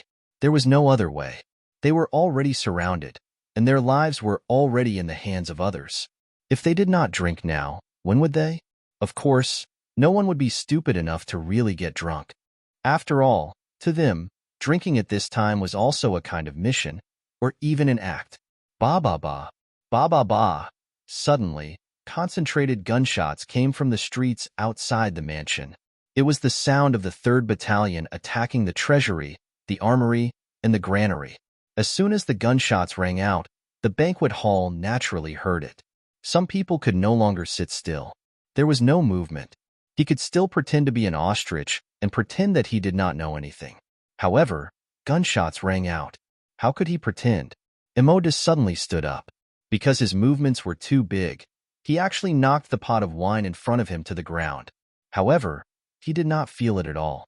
Instead, he looked at Long Qi and said, Lord Imperial Preceptor, are children still playing now? Oh, maybe they're the ones setting off firecrackers. Hearing the gunshots, Long Qi knew that the mercenaries had entered the city.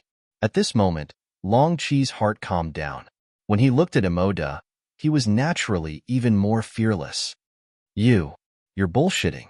Long Qi's ability to lie with his eyes wide open infuriated Emoda. He could no longer hold it in and started cursing loudly. Bastard, Emoda, clean your mouth. Otherwise, I don't mind sealing your mouth. What kind of status did Long Qi have? At this moment, victory was in his grasp. How could he be afraid of the other party's threats and intimidation? You dare. Knowing that there was no way out, Emoda also showed his ferocity. He did not flare up just now because he also held onto a sliver of hope. That was, without him appearing, the king would be able to solve the problem. But now, even gunshots could be heard outside. It was obvious that his hope had turned into a dream. At this moment, he had to rely on himself. Emoda, who had no way out, decided to show his might and rush out. However, he definitely couldn't beat the guards outside, so he set his target on Long Qi. If he could capture this person alive, perhaps he would have a chance to escape. Protect the Imperial Preceptor. The 6 guards nearby saw that something was wrong with Emoda's mood. After shouting, they drew their swords and rushed forward. At this moment, Emoda also rushed over with 4 guards. In an instant, they started fighting, and the banquet became incomparably chaotic.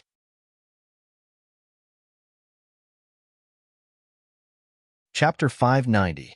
Clang, clang, clang.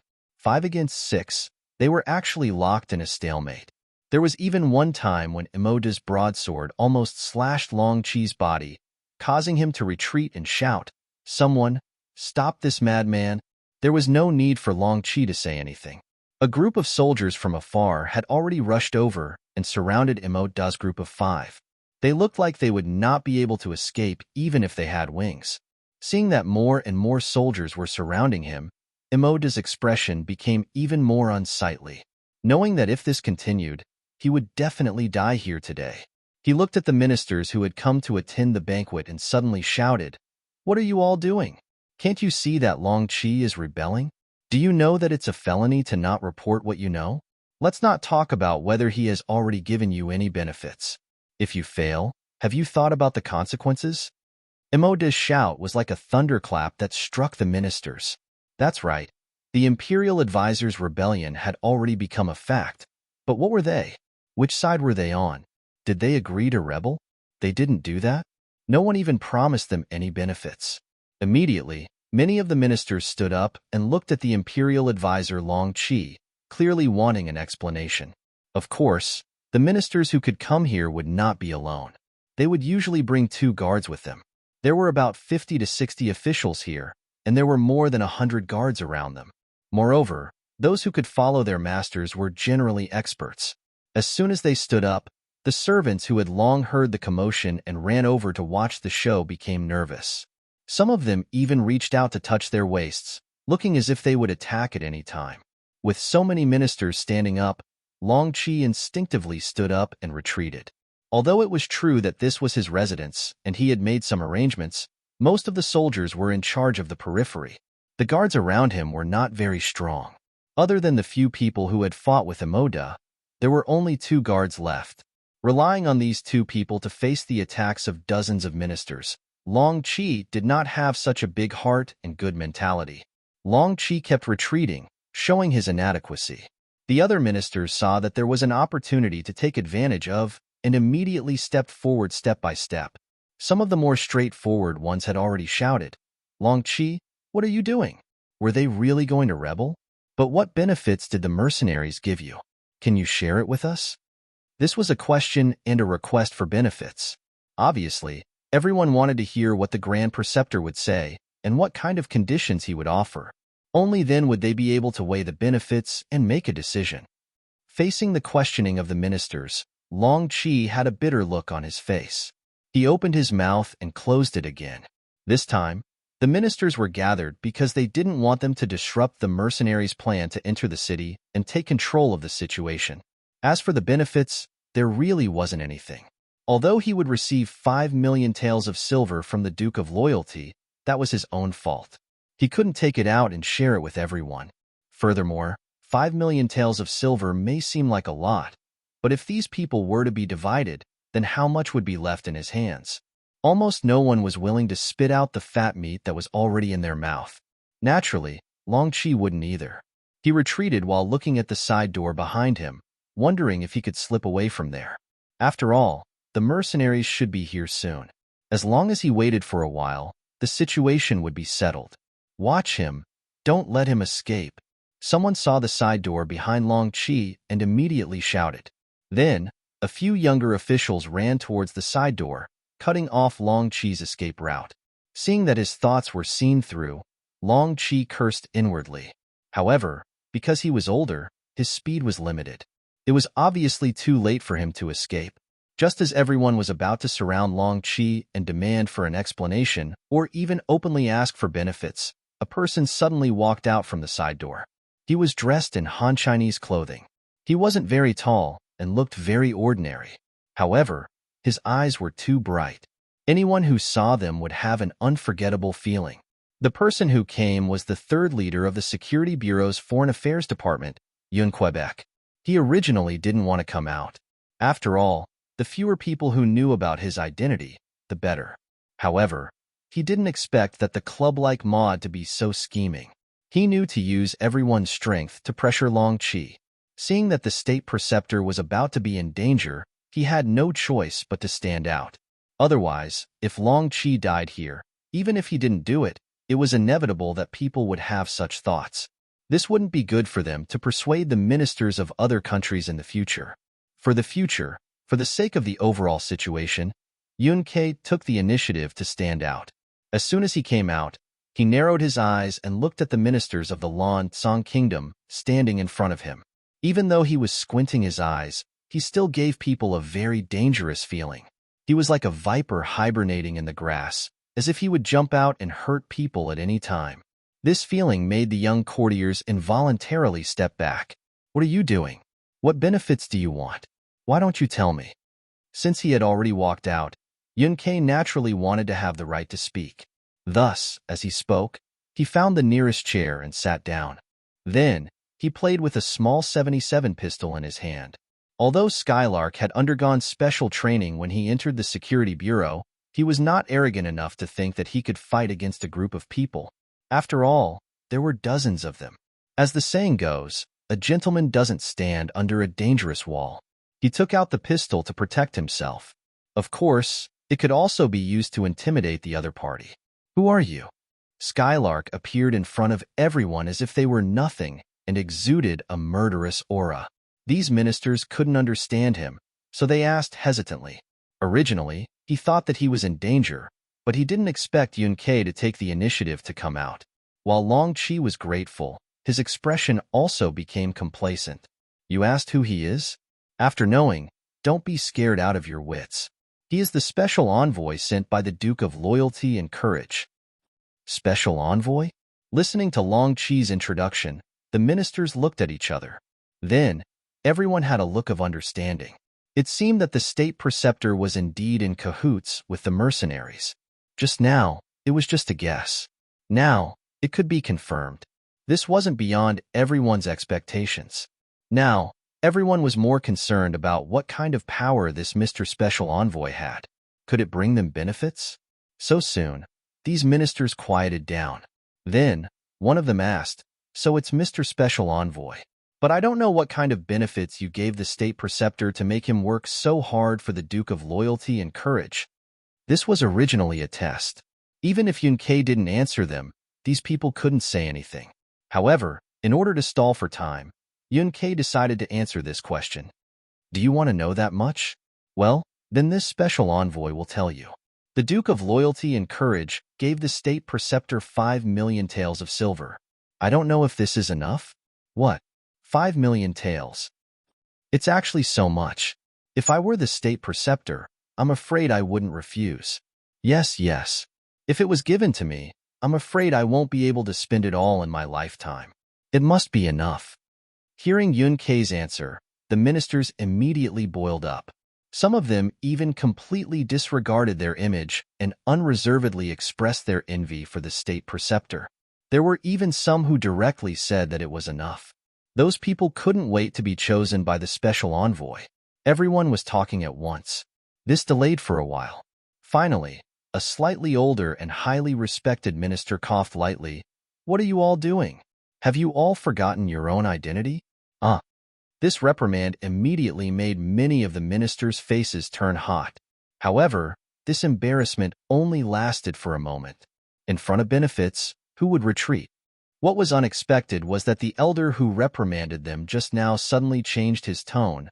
"Mr. Special Envoy, in fact, we can also help the mercenaries. But I don't know what kind of benefits you can give us." Hearing this, Skylark almost spat out the tea she had just drunk. He had seen shameless people before, but he had never seen such shameless people. From this point, it could be seen that the treatment of the Lan-Tsang Kingdom's ministers wasn't good. In fact, not only the Lan-Tsang Kingdom, but even the Jiaoji Kingdom and the Great Ming Dynasty's ministers weren't treated well, especially the Great Ming Dynasty. Starting from the time of Zhu Yuanzhang, the treatment and salary of the ministers wasn't high. Thus, in the early days of the Great Ming Dynasty, a large number of corrupt officials appeared. At that time, they couldn't even kill all of them. There was also a very strange thing. That was, the number of people who passed the imperial examinations reached 364.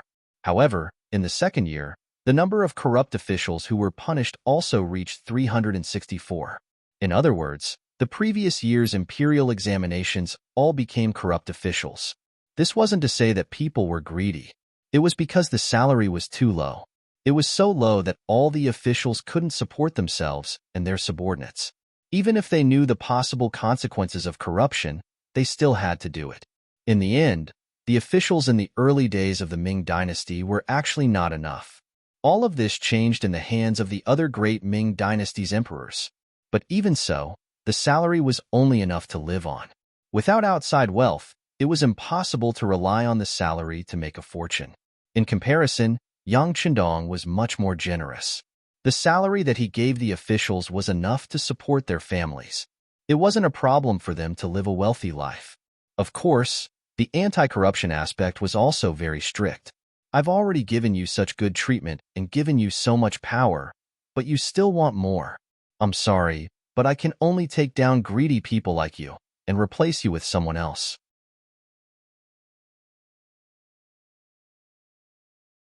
Chapter 591. Speaking of which, the ministers of the Lan Song Kingdom looked at Yunk expectantly. Their greedy faces were all exposed. Yunk looked at those greedy faces and wanted to ask, "Do you all have any shame?" But he didn't say it out loud. He only shook his head. "No need. We don't need anyone else's help. Wanxiang City already belongs to the mercenary army. So you don't have the silver. But if you cooperate well, you can still save your lives." Their expectant faces only got them to save their lives. Everyone was instantly unhappy. What was the meaning of this? We are the ministers of the Lan Song Kingdom and have a lot of power in our hands. Even if we can't get 5 million silver taels like the imperial tutor who became the commander of the ministers, we should still be worth 1 million or a few 100,000 silver taels. Now, we aren't even given a single silver tael and only said that we can save our lives. Do you really think that we are weak? Do you really think that we can't do anything if we work together? The angry ministers all had ugly expressions. Some of them not only showed their dissatisfaction on their faces, but they also used their actions to get closer to Yunk. They wanted to capture this envoy and hand him over to His Majesty to receive a reward. At the very least, they could capture him and trade with the mercenary army for a large sum of silver taels. Yunk already expected that these ministers would turn hostile at any time. A cold and murderous aura flashed across his eyes and he raised his gun. One of the officials who was walking at the front was immediately shot. Blood splashed out from his chest, and then more and more blood flowed out.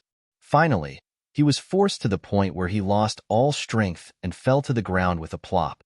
Without warning, a gunshot rang out, frightening the courtiers who were moving forward. Out of instinct, they stopped moving forward and looked at Skylark and the black pistol in his hand with a dazed expression. With their knowledge, they naturally knew that it should be a gun. But it was the first time they saw such a small gun, especially since the power of this gun wasn't small. One shot could be fatal. While everyone was still in a daze, Yunk had already opened her mouth and said, "I didn't want to deal with you. It was you who wanted to harm me. This is called self-defense, you know? Of course, I still have 50 bullets in this pistol. Now that I've killed one person, I can still kill 49 people. If anyone wants to die, you can come forward and give it a try." It was obviously a lie. The Type 77 pistol only had a capacity of 7 rounds, but Skylark was lying through his teeth, saying that it had a capacity of 50 rounds and was not afraid of being exposed. Not for any other reason, but because he understood people's psychology too well. Everyone was afraid of death, and no one wanted to die. This made it impossible for his lie to be exposed. Sure enough, when they heard that the pistol could fire 50 bullets at once, the faces of the officials changed drastically. Although this was somewhat beyond their understanding, and in their imagination, the flintlock had to be reloaded after firing a shot, but looking at Skylark's confident expression, no one really dared to try it. It didn't matter if no one tried it, but there were always people who reacted quickly. Usually, these people wouldn't rush to the front of everything. So in order to see if what Skylark said was true, a smart official who still wanted to control the other side said, "Don't listen to his nonsense. How can there be such a powerful gun in the world? Come, let's go together and see what he's going to do." As he spoke, he pushed the waist of one of his colleagues who was caught off guard. That person was caught off guard and rushed forward. Bang! Another gunshot sounded, and that person fell to the ground. He didn't immediately die, but he didn't look at Skylark sitting there. Instead, he looked back and wanted to see who pushed him. He wanted to F***CK this person's 8 generations of ancestors.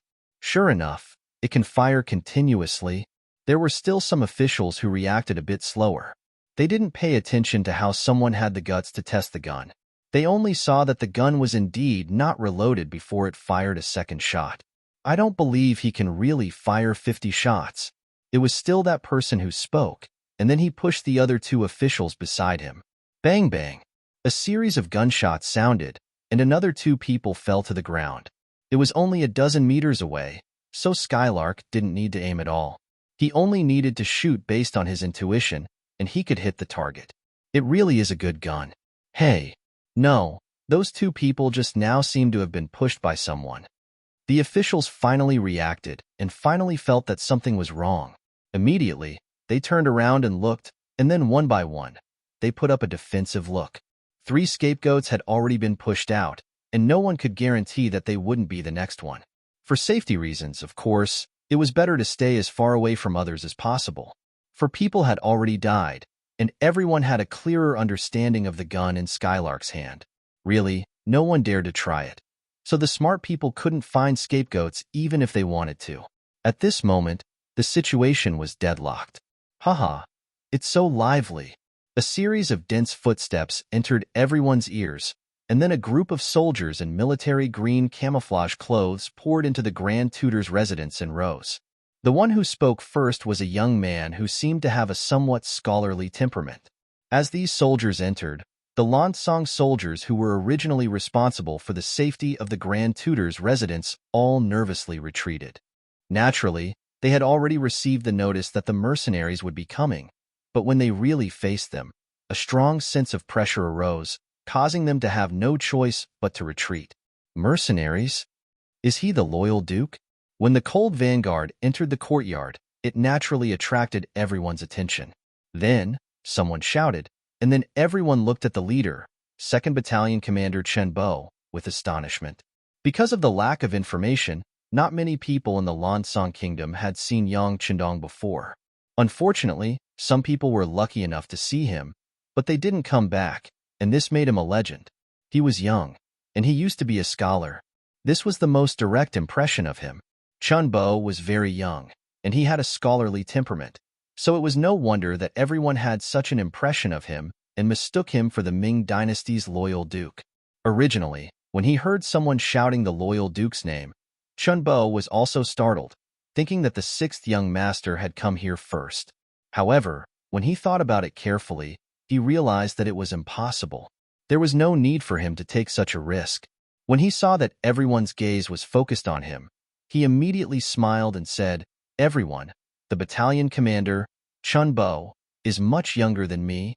"What? How can he be younger than you?" Seeing Chen Bo deny that he was the Duke of Loyalty and Courage and say that the true Duke of Loyalty was even younger, the officials in the courtyard were all shocked. In fact, Chen Bo wasn't lying. According to his real age, he was older than Yang Chendong by 3 years. Of course, this wasn't the main point at this time. He had already seen Yun Ke in the crowd, and immediately showed a smile and greeted from afar, "Leader Yun."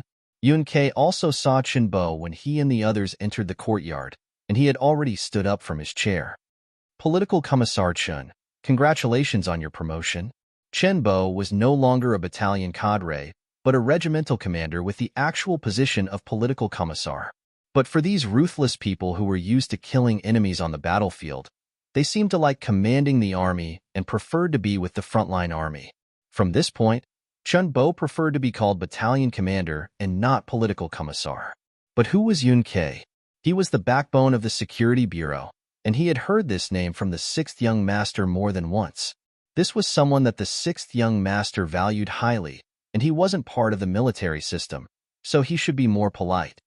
"Leader Yun, you must be joking. My political commissar position is just a title." "Haha, that's because political commissar Chen doesn't care about empty titles. He has noble character and unquestionable integrity." Skylark laughed. He was worried that someone would take the risk. His pistol had already fired 4 bullets. At most, he could fire 3 more shots. Although it wouldn't take long to change the magazine, who could say that there wouldn't be any accidents? But now, the mercenaries were here, and it was the strongest Long Feng. He could finally rest assured and leave the situation here to the Long Feng to handle. The two of them talked as if there was no one around, as if they didn't put anyone else in their eyes. However, the other Long Feng didn't stay idle. They went forward and grabbed the ministers of the Lansong Kingdom one by one.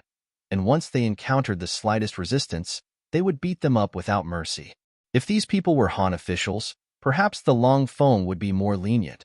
But sorry, they didn't have such rights if they were foreigners. Several people were beaten up because they were too slow to crouch down. and the others learned from their mistakes, they cooperated well, and the situation was quickly under control. Leader Yun, you know the situation here better. Let's see how to deal with it. Okay.